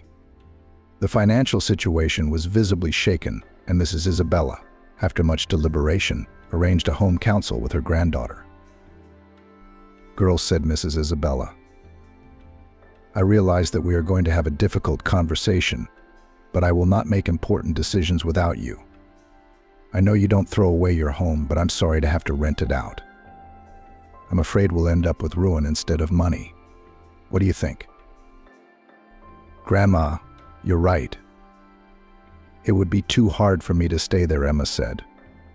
"I can't find a proper job yet, and I don't feel comfortable with you supporting me." The woman hugged her granddaughter tightly. She was glad Emma didn't cry. During the short but emotionally heavy conversation, the process of selling her daughter's flat began. During those tragically difficult days, as the woman thrashed around the city trying to get justice and dealing with other issues, Caroline had supported her friend. She'd even tried to drag Emma out to all sorts of fun events. But it was to no avail. However, Emma knew that Caroline had met some guy at one of the discos she couldn't get her out to. And now, after making sure her friend was in a relatively normal state, she was spending all her free time with him. Emma had a slip of resentment at the fact that it was as if Caroline was hiding her suitor from her. But it all became clear after another serious conversation with her grandmother. One day, Mrs. Isabella, who had aged sharply after the tragic events, seeing that her granddaughter was sad over her notes, sat down opposite her, and looking into her eyes, spoke. "My girl, I know that you had to grow up very early, but that's the way fate has it. Actually, that's not what I wanted to tell you. It's inevitable that you and Caroline are seeing less of each other. It was bound to happen one day. You can't be around everywhere, or it's not normal. You shouldn't be offended that she doesn't introduce you to her beau." "That's quite easily explained," said Mrs. Isabella. "It is the way of the world that love always comes before friendship." "But I'm not going to steal the boy away from Caroline," Emma objected indignantly. Grandmother smiled. "I didn't think so. Caroline doesn't suspect you of evil intentions, of course. but instinctively she's trying to spend more time with her boyfriend and not involve you in their meetings, so as not to dissipate his attention. Men are a windy people. Not all of them, of course, but alas, a great many. So I don't want you to take offense or be too trusting. I didn't tell you, but you have a right to know. Your parents, as it turns out, were killed by people they thought were good friends. Just remember that you can only trust yourself completely, unconditionally, and truly. And truly. Be especially careful when you fall in love. Happiness loves silence. The less you brag, the better. Emma nodded, listening to her grandmother. Everything was falling into place. Resentment against her friend evaporated like raindrops from the hot asphalt. The girl carefully memorized all the words of the only native person. She had always admired her grandmother, and now she was a little ashamed that she had left her favorite relative unattended. Of course now, having almost reached the right stop, it was silly to go back. All that remained was to perfectly fulfill her friend's request and get home faster. Scraps of triumphant, sad and instructive memories managed to rush through Emma's mind while they were traveling to the casting even before arriving at the place. The girls' musings were interrupted by Caroline's enthusiastic monologue, anticipating success. Very soon we'll get our diplomas, and then hello, new life in the capital. The prospects will be better than in our small town. Emma thought she was used to her best friend's ambition and spontaneous actions. But Caroline still managed to surprise Emma, and she objected to her friend standing up for her hometown. You're a bit of a bastard, Caroline, calling our city of over 1 million people a small town. That's just wrong. Besides, how's your boyfriend Anthony gonna feel about it? Something happened that had never happened in our long years of friendship. Caroline was embarrassed to hear such a question, and to avoid answering, she abruptly turned the conversation to the details of the upcoming performance. As they approached the contest venue, Emma's misgivings grew more and more preoccupied. Judging by the fact that the queue to the old building, which had once been a cinema, was stretched out in a thin snake almost halfway, long delays were becoming obvious. Two things. Firstly, the competition looks like it's going to be tough. And secondly, the casting is not organized in the best way. However, after the girls stood for about an hour amongst similarly eager to become famous in the field of dance, the queue suddenly began to move a lot faster. When Caroline and Emma finally waited their turn to perform, it became clear what the reason for this sudden acceleration was. They had barely had time to perform a couple of moves when the person sitting in the center of the jury table shouted, "Well done. Bravo. That's enough. Wait. In the next room, we need to discuss the concept of further development of your duet. There's water, tea, healthy sweets. Get some rest. You'll be invited to an interview later." Emma didn't care, because she had agreed to participate in the very initial stage at the insistence of her stubborn friend. But Caroline's hands were almost trembling. She was afraid to hear that the project didn't need a dance duet. Emma, sensing Caroline's excitement, whispered softly, "I think I've accomplished my mission. Now I can refuse to participate in the competition, so as not to take the place of girls who dream of getting into the project." Caroline's heart was relieved, and she entered the improvised waiting room with the good mood provided by her best friend's support. The building used to be a cinema, as it had been when it was built, but it had been a cafe. So in a fairly spacious room that already held about 15 lucky people, Caroline and Emma had no trouble finding a seat for themselves. The atmosphere was nervous. The pretty middle-aged brown woman who was in charge of distributing supplies and keeping order was smiling sweetly at the contestants, pouring tea and water, offering candy and something that looked like homemade marshmallows. Emma refused the treats. Caroline, on the other hand, politely thanked the woman whose name Mia was on her jacket and enjoyed the sweets and tea. Sipping her drink, she whispered to her friend, "Why are you shy? This very Mia is here, as I think, for a reason. She's probably looking at the contestant's character. Whoever's rude to her is not going to make it past the qualifying round. Again, look how she looks at everyone carefully, especially if the girls sit in companies. In dance groups, like an astronaut, psychological compatibility is important. So she notices which group is more promising to form. Emma marveled. But you, Caroline, you're just a consummate strategist. The girlfriend smiled. That's just the way it is. You just don't know how much I want to get out of here and go to the capital.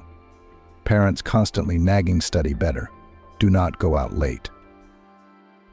Emma kept silent to keep from crying. She would have been happy to be told what to do by her mom and dad. Emma missed the times when the whole family was together. Thankfully, Emma's painful conversation was interrupted. An acquaintance from the dance studio came over to the girlfriends and they chatted for a while, reminiscing about the past. The conversation helped them forget a little about the tense situation.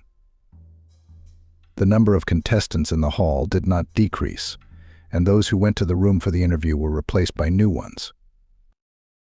Soon an old maid of Caroline and Emma's was called in for an interview, and the two of them were called into the room next. In the room, sprawled on the sofa, half reclining, half sitting, was a man who from the first moment had made a most unpleasant impression on Emma. In a manner looking down on the girls from below, though looking upwards, he, slightly stretching his vowels, said, "I am the producer of this project. My name is Anthony. I have to be honest, I've been watching you move on the online camera, and it's impressive. You have a great duet, such cohesion, such harmony, and such plasticity. It's like you're moving without tension. I can see that you're enjoying your performance, and that's very much appreciated. In general, I am ready to make you a unique offer right now to employ you in a capital club. At first, of course, there will be a trial period, but all the tips are yours. Of course, you'll have to learn a little bit. We have our own specifics in our establishment, but I think you girls are talented, capable, and will easily cope." Emma couldn't contain her surprise. What, I wondered, would be a tip for a female member of a dance troupe? Caroline, who already had a picture in her mind of being applauded in a huge hall in the capital, suddenly thought about her friend's reasonable question. Anthony laughed nervously and explained, emphasizing the age of the contestants. "And it seems that minors were not allowed on our casting. So where did this naivety come from all of a sudden?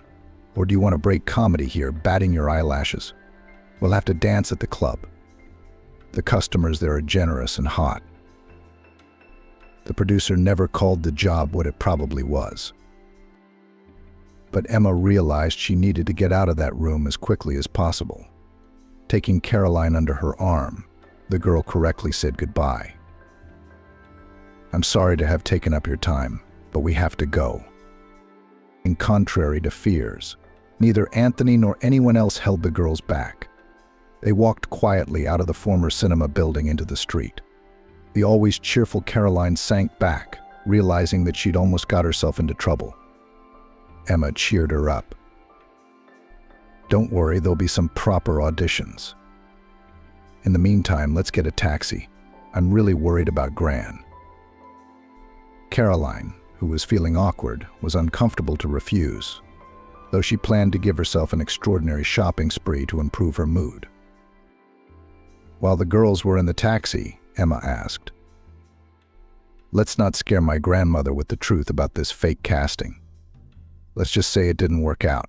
That's the real thing. She doesn't need to know the details." "Sure," right away my friend agreed. "I myself do not like to think that I was so easily fooled. You could have checked out the organizer's firm." "Okay, I'll be smarter now. Thank you, Emma, for coming with me." Emma smiled at her friend, though frankly she was feeling a little queasy. She'd left her grandmother alone for this fraudulent casting, and she would never forgive herself if something bad happened during that time. To the girl's great relief, Mrs. Isabella was relatively fine. However, the woman promised her granddaughter that she would soon undergo a full examination. "Don't worry, I'll pass all the doctors." In the polyclinic at the place of residence, the queue to the cardiologist was scheduled for 3 months in advance. The neurologist was on holiday. There was no endocrinologist at all. In fact, there were only therapists, an ENT, an ophthalmologist, and a gynecologist. Emma smiled sadly, remembering Caroline's comment about her hometown, and mentally agreed with her. Well, it's a city of millions, and the polyclinic in the city center has almost no doctors.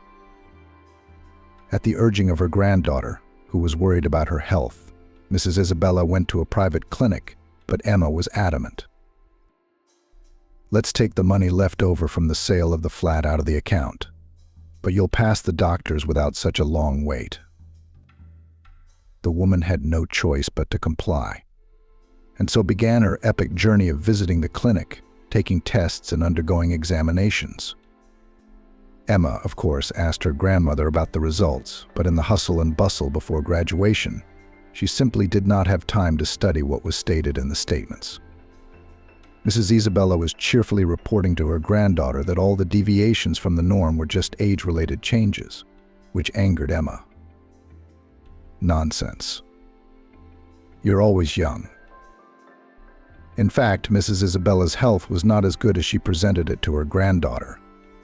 In addition to diabetes, the cardiologist was concerned about her heart condition. But the clever woman did not panic and checked the diagnosis elsewhere, then at another clinic. But all the doctors were unanimous the condition was dangerous, and it was necessary to prepare for surgery. Mrs. Isabella diligently followed all the recommendations, and Emma was pleased to note that the feverish blush had disappeared from her grandmother's cheeks. The woman underwent the operation, and it seemed that a new and happy period of life was ahead of her. Having received diplomas, Emma and Caroline decided to open their own choreographic studio, where not only children, but also adults who decided to join dancing could come. The girls staked on an unusual approach. They offered visitors a mix of modern dances, as well as engaged in the production of movements of couples to wedding songs, using an idea from a film once seen. In addition, Emma decided that she would spend her free time sewing, learning from her grandmother. And because from the very beginning to promote the studio, this is not the fastest thing. And extra, saved or earned money will not hurt. Surprisingly, needlework fascinated the girl, helping to distract her from her worries. Moreover, Mrs. Isabella was a patient and knowledgeable teacher, and was happy to share with her granddaughter all the wisdom, which she knew a lot. After only a few months, justifying the most daring hopes of the owners, the studio became a success. Of course, the net profit was out of the question, but still the idea was a success. Emma was happy that she was doing what she loved, both at home and in the company of her best friend. What warmed her soul most of all was the thought that her grandmother did not have to finance their small family alone. All was well for nearly a year. Then suddenly Mrs. Isabella was gone. The girl came home and saw her grandmother lying on the sofa as if resting. She slowly went over to cover her with a plaid, because the flat was quite chilly, because the central heating had already been turned off, and traditionally frost had returned. As soon as the girl came closer, a scream of horror burst out, it seemed, from the very depths of her soul. It was obvious that her grandmother was now beyond saving herself from the cold. The excitement she had experienced had proved fatal to Mrs. Isabella. In the turmoil of saying goodbye to her only relative, Emma found her outlet in the studio, dissolving in the movements, and watching the dancers closely, the girl drove away her pain. Caroline, who seemed to be doing just fine, tried not to flash her happy eyes so as not to annoy her friend, and came to visit her less and less often. Emma was not offended who would want to talk to a sad person. She was disgusted with herself. For a long time going through fabrics, which her grandmother had accumulated quite a lot of, the girl seemed to have conversations with her favorite relative, and it seemed that this was the only way she would be able, if not to forget about her heartache, then at least to reduce it. One evening, having lost track of time, the girl completely forgot about the rules of safety. When she heard the doorbell ring, she thought it was Caroline, whom she hadn't even seen today. Her friend had warned her that she couldn't make the class because of personal matters, and she'd probably dropped by to tell her something. Eventually, Emma opened the door without looking through the peephole and gasped. She saw an unfamiliar man with a box of cake in his hands. The girl muttered, "You must be mistaken," and started to close the door. However, the man did not allow her to do so and surprised her with an unexpected revelation. "Hello, Emma. How mature you've become. I don't recognize you. Well, I'm not proud. I'll introduce myself. My name is Mr. John Smith. I am your own grandfather." The girl grinned unkindly, remembering what her mother had told her. "Husband disappeared somewhere, left grandma when our mutual daughter went to school. And as far as I know from my mum, he only visited a couple of times. So, Mr. Smith, have a good day and goodbye." The man put his foot on the threshold so that Emma couldn't slam the door in his face as she intended, and in a stern tone that sent shivers down her spine, he said, "Granddaughter, I'm on fire. I own the flat in part. I never divorced my grandmother." She probably didn't care about this formality. "She didn't file for the elements. I got hot. So, dear granddaughter, excuse me, move over and let me pass." The stunned Emma, using all her strength, managed to put on the door chain and shouted to the uninvited visitor, "I'm going to call the police, so you know." The man only smirked. "Call all you want. Even better for you to make sure I'm telling the truth," Mr. Smith said. "I'll also tell you that my granddaughter is the only one who won't let me on the doorstep. I've got a specialty cake from the town of my childhood. I'm sure the cops will love it. I'm just afraid it's going to spoil a bit. So you'd better hurry them up. Tell them it's urgent. Granddad wants to buy you a drink. Go on, and I'll wait for you here." The man removed his foot. Emma slammed the door shut, locked it, and hesitated. Really, would she call the police now, and what would she say? "Come, because there is a relative unknown to me under my door. He does not threaten, does not attack." Thinking, the girl moved away from the door just in case and dialed her friend's number. Briefly explaining the situation to Caroline, Emma asked, "Help me out. I think your cousin knows someone in the police force. Ask him, if it's not too much trouble, how I should go about it." "Got it, don't worry. Give me 10 minutes and wait for my call." Caroline called her excited friend back even a little before the voice deadline and cheerfully informed her, "Wait, me and the backup will be here soon. You will not open the door until I tell you to." "Got it." Emma gave a sigh of relief. "Thank you, Caroline. I owe you one." The girl tiptoed towards the door to see what was going to happen and soon heard soft male voices. It was very difficult to make out who was talking about what, and Emma was cursing herself for insisting on good noise insulation during the renovation. It didn't take long, though. There was a knock at the door, and Caroline, parodying a cartoon character, proclaimed, "Open up, bear's here then." In her own voice, she added, "It's okay." Emma let her friend, her cousin Ben, whom she knew a little, her uninvited grandfather, and a strange man into the flat. Caroline introduced him to Emma, and this is Mr. Jake Slow, one of the best lawyers around. He will help settle the matter with the least amount of effort. The man bowed his head and said in a pleasant baritone, although under such unexpected circumstances, "It's a pleasure to meet you. If you don't mind, let's all sit down at the table." Citizen Smith should calmly state the nature of his grievances. "Produce the documents," he has said, Mr. Slow. "If it's not too much trouble, Emma, I'll ask you to prepare receipts for the rent. You can do it for the last month or any month. It's not too fundamental." The lawyer's voice mesmerized the girl. She was already even glad of her grandfather's sudden intrusion, for this mishap had led to a pleasant acquaintance. While Emma went to the other room to get receipts, Mr. Slow had time to study the passport which the girl's grandfather had given him, and held out the document to Ben. "See for yourself, something about the marriage stamp looks odd to me." Cousin Caroline scrutinized the stamp and began to photograph all the pages of the passport. Mr. Smith raised an eyebrow in surprise, but before he could speak, the lawyer asked him an unexpected question: what shop did you buy the cake from? The man even proudly introduced himself. You can't buy that here. In my hometown, in my only confectionery shop, they bake according to old recipes. I went in yesterday before I left and bought some. Mr. Slow nodded. I guess you and I, Mr. Smith, are countrymen. Only I haven't been back to my native land for perhaps 5 years. Who's in the pastry shop now? Is it the same Aunt Anne, with her eyelashes glued shut, and her constant quip in response to complaints about the order of the counters: more dirt, wider faces? Mr. Smith nodded. She is. The lawyer rejoiced as if he had been told the most joyous news. We must go and see how the deceased is still trading. Aunt Anne has been resting in the ground for about 15 years, replied Mr. Slow.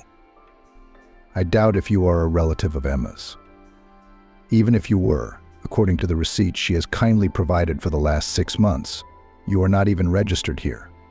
You have no right to this property. And if you're thinking of suing, you'll only waste your time and money. So my advice to you is to get out of here and don't show up in front of Emma again. Otherwise, I'll find an article under which you can be held administratively or even criminally liable, Mr. Slow said. After listening carefully, the elderly Mr. Smith grabbed his document with surprising ease and headed for the exit. Emma shouted after him, take the cake. I don't want anything from you. Mr. Smith did not resist or refuse, and left the flat he had failed to become a full-fledged tenant of. Emma was overjoyed and agreed to let her saviors go only after an impromptu feast. She sincerely thanked her friend Caroline, her cousin Ben, and the lawyer who had so masterfully got her out of trouble. Then she asked a direct question: Mr. Slow, please name your fee. The man laughed. Better just by name. I'm maybe 7 years older only. And when people address me by my patronymic you, I feel like an old man. In fact, I think you've already paid for everything with your home-cooked meal and this curiosity. Caroline picked up the lawyer's laughter. They were laughing at the hapless imposter. Neat, Jake, you exposed him. After all, didn't you take a passport photo of that con artist for something? Caroline's cousin admitted, honestly, I just did it for solidity's sake. I thought I'd scare him by doing it. And I think it worked. When the guests left, Emma did not think that the strange incident would have a pleasant continuation. The next morning, however, Jake came to see her. He brought a coffee and a cake from a rather high-status coffee shop, explaining, "This is to apologize for not being able to taste the cake yesterday." The girl thanked the lawyer and, feeling a little awkward, offered to have breakfast together. During the conversation at the table, Emma had the feeling that she had known Jake all her life and that he understood her half-heartedly. They even had the same musical tastes, which wasn't even the case with Caroline, who couldn't stand rock or classical music. Emma wasn't even surprised that her companionship with Jake had become a necessity, a real addiction. Once during another date, the man reluctantly, as if embarrassed, shared with the girl a difficult story of his life. He said that he was married, and after the divorce he moved from his hometown of Littleton to the metropolis of New York, where he once studied. That's how I was living before I met you, working, renting a flat close to the office, and I didn't even think I'd ever fall so much in love, Jake confessed. Emma's heart melted from the tenderness of Jake, with whom she felt like behind a stone wall. The girl once suggested to her favorite man to move in with her, and he agreed. As a confirmation of the seriousness of his intentions, he gave her a thin ring as an engagement ring and proposed to get married closer to summer. Can you imagine what a beautiful ceremony could be organized? No, winter also has its charms, but an enchanting photo shoot in nature will not be possible in any way. And I want you to remember our wedding day forever, Jake said. Emma saw Caroline exclusively at work. One day, as she entered the tiny office they proudly called the coach's room, she found her best friend in tears. What happened? Did you get hurt?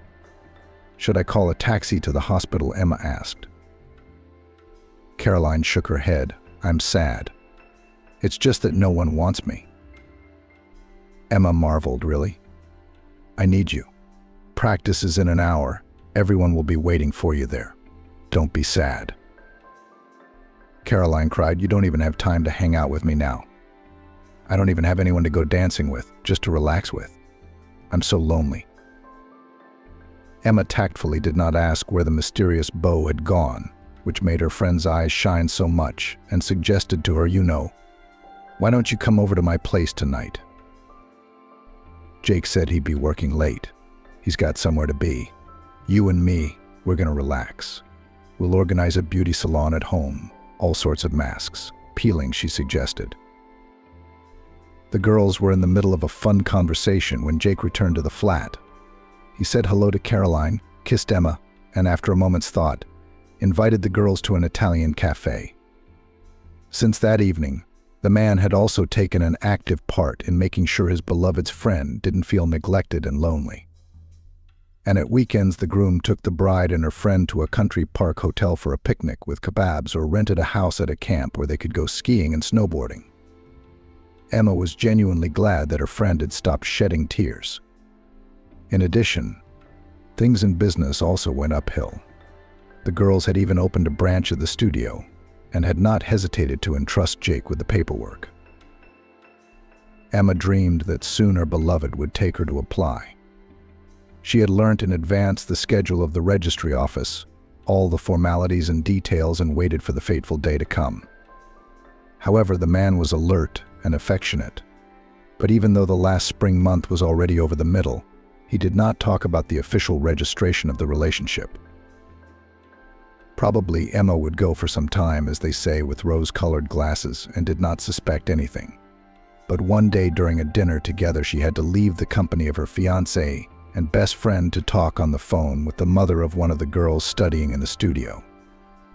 When Emma returned to the table, she almost caused a scandal when she saw Caroline kissing Jake. The deluded bride had to summon all her self-control to almost calmly report. So Jake, I understand you're worried, so give me your set of keys. I'll get your stuff together and let you know when you can pick it up. Caroline, will you give me back my flat keys too, said the deluded bride almost calmly, summoning all her self-control to her aid. Her friend, however, was not embarrassed, and rummaging in her purse, said in a perfectly mundane tone anyway, I'm glad it's finally cleared up. Yes, Jake and I are together now. But come on, don't make a tragedy out of it. Okay, Caroline said. I'd like our business not to suffer because of your possible offense. Be professional. I realize it's going to be hard for you to see me. So I suggest we temporarily not cross paths until you cool off. Otherwise, it's scary, you'll have steam coming out of your ears. Caroline smiled victoriously, dumping a bunch of keys out of her bag. Taking the keys to Emma's flat off the carabiner, she continued to outline her ideas. We'll split the studios like this. The one closest to my house will be mine. You can safely train in the branch, pay minimum rent, and half of the profit that you will have, you can take for yourself. The rest will be saved in accounts for future development. Seems reasonable and fair to me. Emma wondered, wait, Caroline, are you kidding me? Why on earth would I suddenly have to pay rent and give away profits? I'm actually just as much an owner as you are. Jake tried to reassure the girl he'd just dumped and lost a large part of his income because of her gullibility. We're not scandalizing. People are already looking back at us. Kitten, understand, it happens. Don't blame yourself. You're a wonderful person, a talented and beautiful girl. You'll be fine. Let's stay friends. Caroline teased, let's civilize our relationship under new circumstances. I think you're being overdramatic. I mean, you're the best dance coach in the world. But in business, I'm sorry you don't understand anything. Who signs papers like general powers of attorney, amendments to bylaws without looking? Jake and I are going to run the business. You do what you do best, show me how to dance. Emma remembered that indeed, trusting solely in Jake's verbal recounting without even reading, she had signed a few sheets and flared up. So you're trying to make me look like a benefactor by knocking me off my feet and taking away the joy of doing what I love. Oh, you're so good, Emma said indignantly. But be warned, I will not give up. I'm not going to let you wipe your feet all over me. Grabbing her purse, Emma ran home, not looking back at the calls to stop that the traders shouted after her. At home, running from room to room, turning to the kitchen and bathroom, she grabbed Jake's things she saw and threw them on the bed. Then she tied up the corners of the bedspread and dragged the unexpectedly heavy knot to the door so she could shove it over the threshold as soon as her ex-fiancé arrived. Finished clearing the flat of Jake's belongings, Emma rushed through the papers she had at home. The more the deceived girl immersed herself in reading, checking the meanings of terms on the internet when necessary, the more horror enveloped her. How naive she had been. How insanely gullible. How right her grandmother had been in saying that one should never trust anyone unconditionally. Such a blow from Caroline, whom she considered her best friend, and from her fiancé, Emma couldn't have imagined even in her worst nightmare. The power of attorney she'd given Jake had played a very bad trick. The man had taken advantage of her boundless trust and legally arranged it, so that Emma had almost no rights to the studio. She was no longer a co-owner, but an ordinary employee, and could not even take a holiday or set a convenient working schedule without Caroline's agreement. Emma could have quit now, of course, but she decided to work for at least a month so that she could prepare her escape route, rent a space and set up a new studio, luring in as many clients as possible. She hadn't even spoken to Jake, who'd come to pick up her things. As soon as the bundle with his things was on the landing, she hurried to close the door. Emma went to her beloved studio as if it were hard labor, and after a week, the flow of clients noticeably decreased. Even regular pupils and students began to refuse from classes. Emma blamed herself, thinking that the training lacked enthusiasm and the spark that ignites talent in people who are shy to dance. But one day, one of the first visitors, who became a regular, opened her eyes to what was going on. It turned out that Caroline brazenly simply lures customers to her room, not disdaining any methods. The most harmless method of her ex-girlfriend, a lie that Emma is supposedly going to go away, and therefore she does not have time for classes. Thanking for the valuable information, the girl said goodbye to the visitor and went to the coach's room on wobbly legs. She wanted to take her things quickly and, having got home, to have a proper rest. However, she decided first of all to write to her former friend that she was quitting. She immediately fulfilled her intention. The reply message that arrived in the messenger on her phone completely knocked Emma out of her rut. It was a picture of a framed invitation to Caroline and Jake's wedding reception. And with the mocking caption +1 before she could catch her breath, another message arrived: "We would like you not to be angry with us and to share our moment of joy. The uniforms are dressy. Caroline and Jake." Emma was shocked. What had she done to humiliate her like this?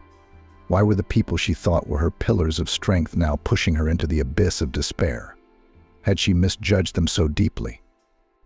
The girl did not know what to do, but clearly understood that in such a state, alone and no way to stay. It is necessary to be somewhere among people, so that the sinful thoughts of the most terrible way of solving problems did not get into her head. Emma went to the nearest park. There are a lot of people there, and at the same time no one's personal space is invaded. If Emma's state of mind could influence nature, the lead gray sky would light up with lightning. People trying to hide from the weather would have been hit in the face by prickly rain, and wind gusts would have torn down the marquees of established street cafes. Except that it was almost the opposite. The mood of one unhappy, humiliated girl did not change anything. The sun shone brightly in the sky. The young greenery on the trees gave a nice thick shade, and the park looked perfect. The unknown landscape designer had obviously tried to create a magnificent landscape, and he had done everything with a soul. The park was much cozier than Emma remembered, and she sat down on a bench to try to get away from all the excitement that had almost made her sick today. She felt like she was performing on stage, and once again the music disappeared. Only this time the girl had no idea what dance she was doing or what tune was playing at all. All that was left was to freeze in confusion and desperately try to figure out what to do next. Right in front of the bench where the girl had settled down were late varieties of proud tulips, which looked, if not winners in life, then definitely masters of the flower beds. I wish I had their self-confidence, thought Emma. And her thoughts were suddenly interrupted by a man's voice. "Why are you crying?" Emma, who hadn't noticed she was crying, had no intention of talking to anyone and said nothing to the curious stranger. He went away but soon returned and sat down beside the sad Emma. The stranger had 2 ice creams in each hand and a fluffy cloud of candy floss. The man began to patiently explain to stop the girl who was about to jump up and run away from him. "Don't be frightened, Emma. But I happen to know you even though we are strangers. I work for a private investigator who was commissioned by your grandmother to work on solving your parents' murder, since we seriously feared that the villains would use every means to affect the course of justice. My boss instructed me to keep an unspoken eye on you. So I guess you could say you've been under my tacit surveillance for months," the man continued. Emma took a closer look at him. He might have glimpsed her once around, but she couldn't be firmly sure of that. The stranger, smiling, introduced himself. Sam Swan, an employee of the secret private agency. After introductions, the man handed Emma an ice cream cone and candy floss, explaining, "They said in the cinema that ice cream seemed to make it more fun, but I thought you might have a sore throat.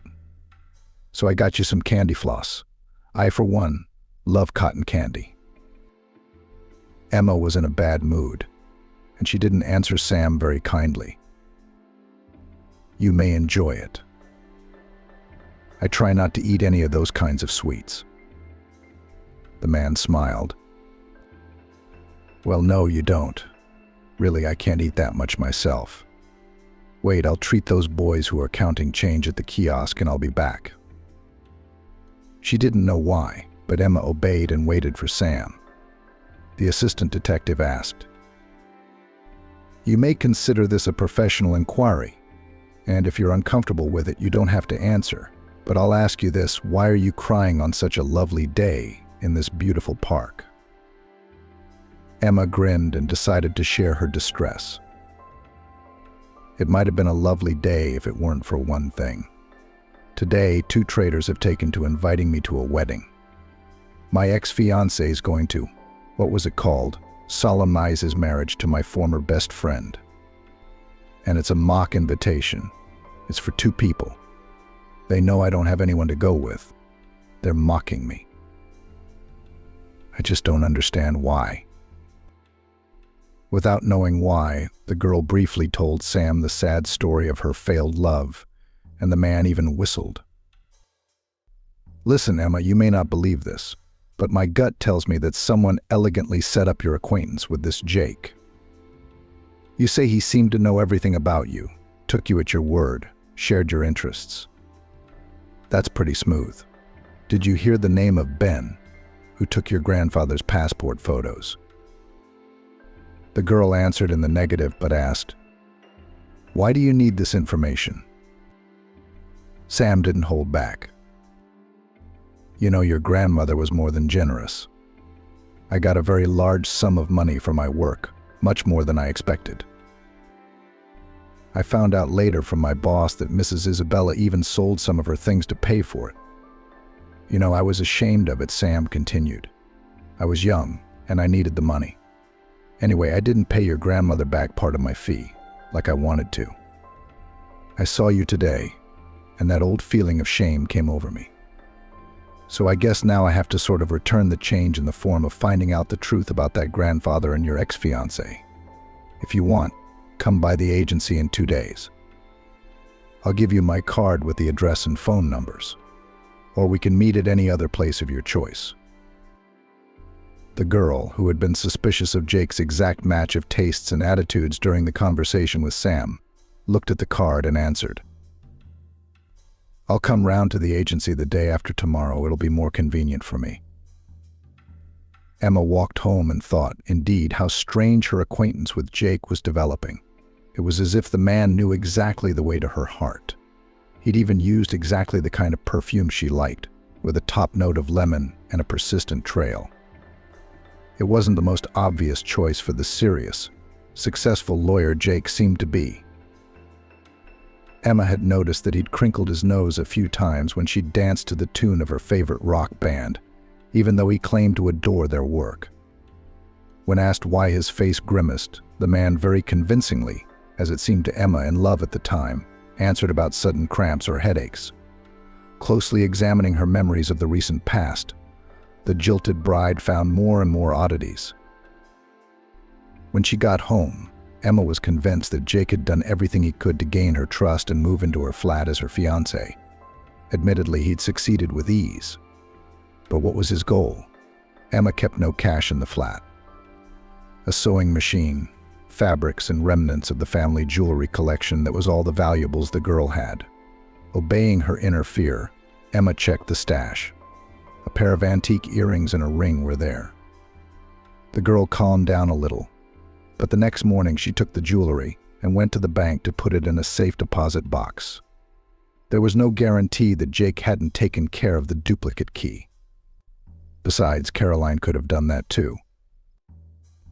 After her visit to the bank, she planned to call a locksmith to change the lock, just in case. So, having signed a contract for a safe deposit box and placed the jewelry there, she decided to withdraw the accumulated interest from the account so that she could have cash on hand. However, an employee of the financial institution shocked Emma with the news. "I'm sorry, but under your power of attorney, all the funds were withdrawn from the account yesterday," she said. Emma tried not to shout. Emma clarified. "Tell me, and who did I give the power of attorney to? Can you look at it?" The employee did not refuse the strange client and gave a name Emma had never expected to hear. It wasn't Jake who'd taken the money from the account, as she'd assumed, but her ex-best friend. She thanked the operator, who asked her if everything was all right, and wandered home.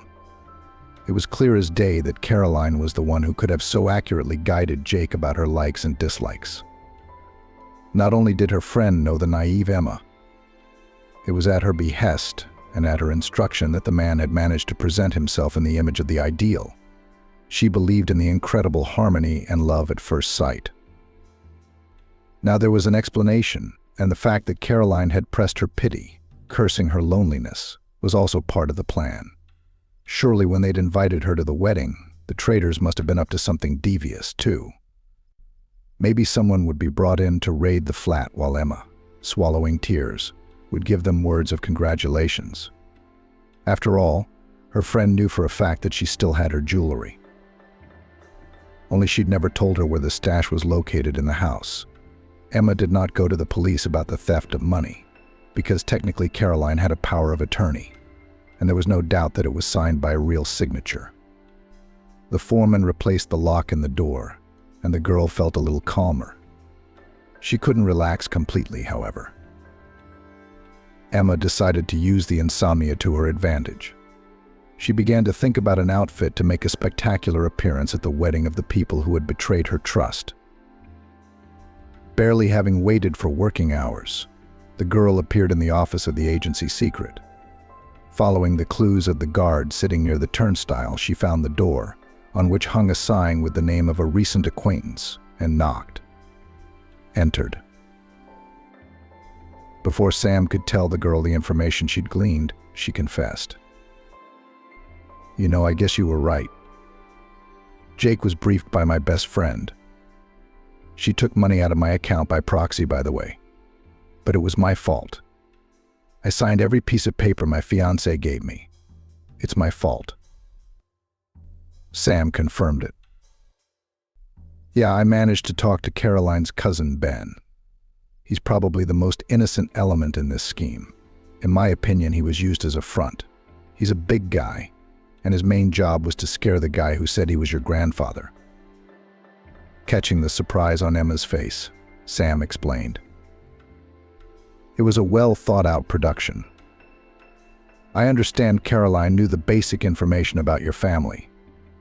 Jake found an actor to play Mr. John Smith. You'd only seen old photographs of your grandfather when he was young, so there was no fear of exposure. The crooks wanted to get rich, and as I understand it, they almost succeeded. I think they didn't invite you to the wedding just to make fun of you, but with the same vested interest. After all, you caught them unexpectedly, and he just didn't have time to bring the search of your flat to its logical conclusion. Emma nodded. I've come to roughly the same conclusion. I just have a few questions bouncing around in my head. Why did my best friend, who was there for me in my most difficult moments, suddenly decide to betray me? Why would she do that to me? It's not like we've never even had a serious fight. Sam surmised. Maybe jealousy or greed? Those are usually the main motives behind most crimes. Emma's face even stretched a little in surprise. My family wasn't much richer than Caroline's originally, so it's definitely not greed.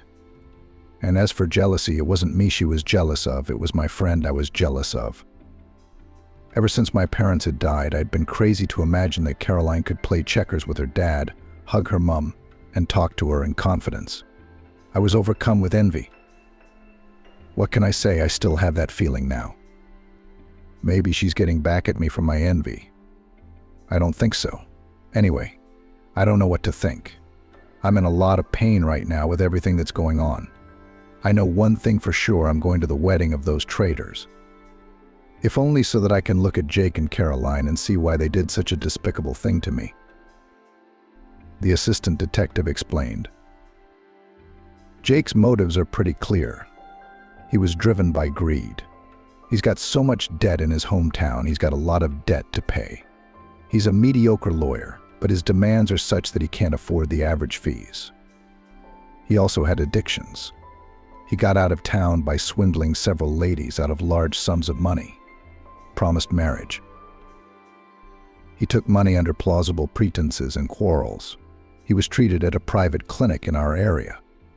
Gave the doctors almost everything he had from his naive country women for his rehabilitation. Now he's back on the hunt for riches. Do not worry. We will definitely try to get you back in the dance studio and the money. But in the meantime, don't make a fuss, or Jake and Caroline might just run away. And I want them to be punished fairly. Emma began to thank the man, and Sam sighed. I've been able to find so much information on Jake these days. It's amazing. I mean, he's not stupid enough to do anything dishonest. He's a real master, but he's probably overconfident. You want me to tell you all the tricks he's pulled in this town right now? Or better wait. And then at the wedding you'll see everything. Although Emma had a desire to know everything at once, she, after a little thought, answered, I think I'll wait. I don't feel like getting deeper into the mud right now. I've had enough of what I've learned so far. There are only two problems left: what to wear and who to go with. I'm working on the first one, but I don't know what to do about the second. Sam, why don't you keep me company? Don't think I'll pay for the escort, because that's a separate job. The man shook his head negatively. No, I'm not fit for a spectacular appearance. My appearance is ordinary, unremarkable, and, to be honest, even mediocre. But you come with me on your arm, and what? Only at the first moment your detractors will feel pleasure. They'll say they couldn't persuade anyone better. If you're going to make a spectacular appearance, you have to deal them a crushing blow, so that they'll be in a bad mood. Listen, I think I know just the man for you. If it works out, it'll be amazing. And if it doesn't, I'll keep you company, of course. It may not be the most glamorous exit, but I'll give you some amazing information. Emma agreed with Sam that they would meet half an hour before the wedding and agreed on the place. Saying goodbye, the girl went to the needlework shop to buy fittings for her planned outfit. She had only 2 weeks left to create a stunning dress. Not the shortest of deadlines, but the idea wasn't too simple either. Emma was nervous and stabbed her fingers with a needle several times until they bled.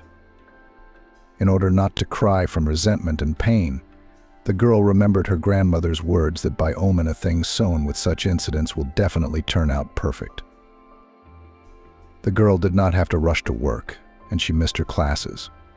But she wasn't going to go to Caroline's house and ask to go back. Emma was warmed by the thought that it was likely that the studio would soon be in her possession again, though her gullibility had already failed her. The girl trusted Sam to be honest with her. On the day of Jake and Caroline's wedding, Emma had looked truly dazzling. She looked like a tongue of flame with both color and vague associations. The top of the dress had a daring asymmetrical neckline, and the flared skirt with high slits at the seams fluttered playfully as she walked, revealing nothing too much, but perfectly arousing her imagination. Emma knew she was irresistible in that dress, but Sam's praise pleased her. She realized from his plain clothes that her companion would be someone else, and was incredibly surprised when the man who had once tried to pass himself off as her grandfather approached her, the detective's assistant. He embarrassingly introduced himself. Mr. Brown is an unemployed provincial theater actor, but necessity forced him to play the role of a con man in the hope of being trusted. Pardon my deception if you can.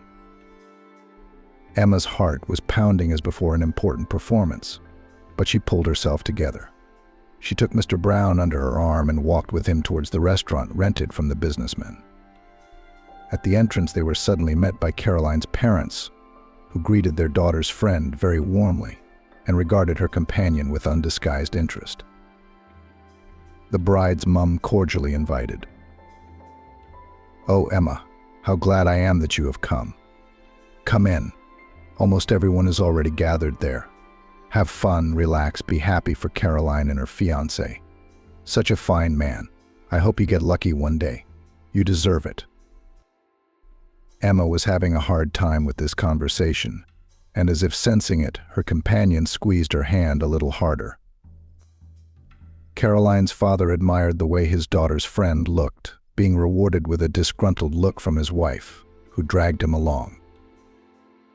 "Have you forgotten where the steward has directed us? Come quickly, I'll see you, Emma." The woman spoke almost at a run, dragging her husband after her.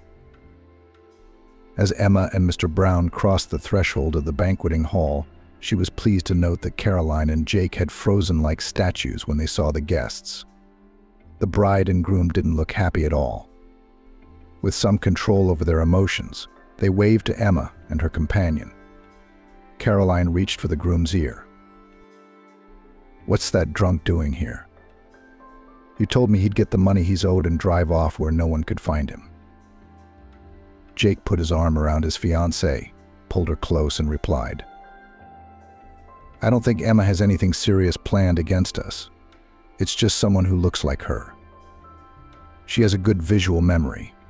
She may have guessed that Grandpa showed up on her doorstep not by accident, but so I could get to her quickly and without suspicion. So she decided to annoy us, to demoralize us, to poison the joy of our happy day. She thought about it, recalled what this supposed Mr. John Smith looked like, and hired someone. There are plenty of actors in the country dreaming of an easy way to make money. So relax, Caroline." Emma and her companion tried to act as if nothing had happened, and not to stand out from the rest of the guests in any way, neither by being overjoyed nor by frowning. Thanks to the lady hostess, they found their table almost instantly and sat down, waiting for the start of the party, which promised to be very special. Emma was pleased to note how anxiously Caroline was looking at her. And meeting her gaze, she smiled as sweetly as possible. She had no idea what kind of surprise Sam had prepared, but she was excited. At a signal from the hostess, Caroline's parents brought a huge loaf into the banquet hall, and the fun began in full swing. The guests congratulated the newlyweds. The bride's parents sang a duet song. The aunt on the groom's side organized a long presentation of small souvenirs to rhyme. Emma was getting more and more worried, but Mr. Brown reassured her, and when the steward announced it was their turn to congratulate the newlyweds, the man whispered quietly, "Well, Emma, here we go. Let me do the talking. And you listen and be glad you learned about the real nature of your ex-fiancé in time." Caroline coughed with excitement, and Emma's companion, carefully supporting her, took a seat in the middle of the hall. The experienced actor didn't even need a microphone. His well-pitched voice, which surprisingly had not lost its sonority after years of libations, was heard in all corners of the hall. "So, ladies and gentlemen, Mr. Brown addressed the audience. I suggest we turn our attention to the screen." The hostess switched off several rows of lamps and the room became much darker. Suddenly, to the sound of Mendelssohn's March, racy images of the groom with other women began to appear on the screen. Mr. Brown accompanied the changing images with brief information about the names of the groom's lovers. When Jake came to his senses, he tried to shout out the unexpected guest and convince everyone else that the image on the screen was a photo montage. But a seed of doubt had been planted. Caroline seemed to be completely unaware of her fiancé's amorous nature, and after the photo of Jake and Emma's company had been followed by shots of her, and the unusual film continued with other ladies, she slapped her fiancé and shouted at him, unashamedly, "Gad, you said you only cheated Emma. We're going to live happily ever after. You got me to help you take her dance studio away from her. And he's only hooking me up for profit. I should have known better than to follow you. You decided to get married. And then what were your plans? Run away with the money you gave me? Take my business away from me too? I hate you." Finally, Jake's display of unfaithfulness was over.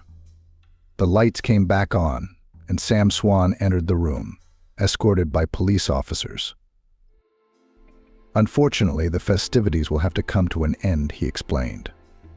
"The main celebrants are suspected of fraud." Caroline's parents rushed to the law enforcement officers to explain that there had been a mistake. But the police were adamant. Jake and Caroline were handcuffed and led to the exit. As the ex-girlfriend approached Emma, the girl asked her a question. "Why did you do this to me? I always thought you were someone I could trust." Caroline braced herself and blurted out, "You always got everything without a problem. First places, inheritances, even the students gravitated towards you, not me." Emma was shocked. She was trying to figure out if Caroline was being sincere, if she had almost ruined her life out of jealousy, just as Sam had suggested. Caroline spat angrily and confessed, "You've always been the best. Ever since sports camp, and I've been a pale shadow of you. You know what I'm going to tell you? I hate you. Ever since I saw you dancing. If you must know, I'm the one who tried to ruin your performance. I'm the reason the music stopped playing during your dance. But things turned out in your favor." Caroline paid no attention to anyone around her and, looking into Emma's eyes, reported, "The only moments I've ever been truly happy, you know what they were." Emma remained silent, afraid to even speculate, and Caroline grinned crookedly, continuing, "I was ready to jump for joy when you were suffering. How hard it was to hide your joy, to feign sympathy." A distraught Caroline tried to throw herself at Emma, but it wasn't easy to do so in handcuffs. The cops led the detainee away. Emma remained standing in the middle of the hall. She had yet to come face to face with her ex-fiancé, but he passed her by, barely glancing at her cleavage. "Jake, aren't you ashamed?" Emma asked after him. But the man didn't even turn round. "There's no shame in people like that," Sam Swan said loudly. At the request of Caroline's parents, Emma did not claim the money she had withdrawn from the account, but invested the compensation she had received in the development of her network of dance studios. For her, the situation with her ex-girlfriend and ex-fiancé was a great life lesson, and she was distrustful of the idea of dating, which was expressed by Sam. It took the assistant private detective about 3 years for Emma to finally believe in the sincerity of his feelings.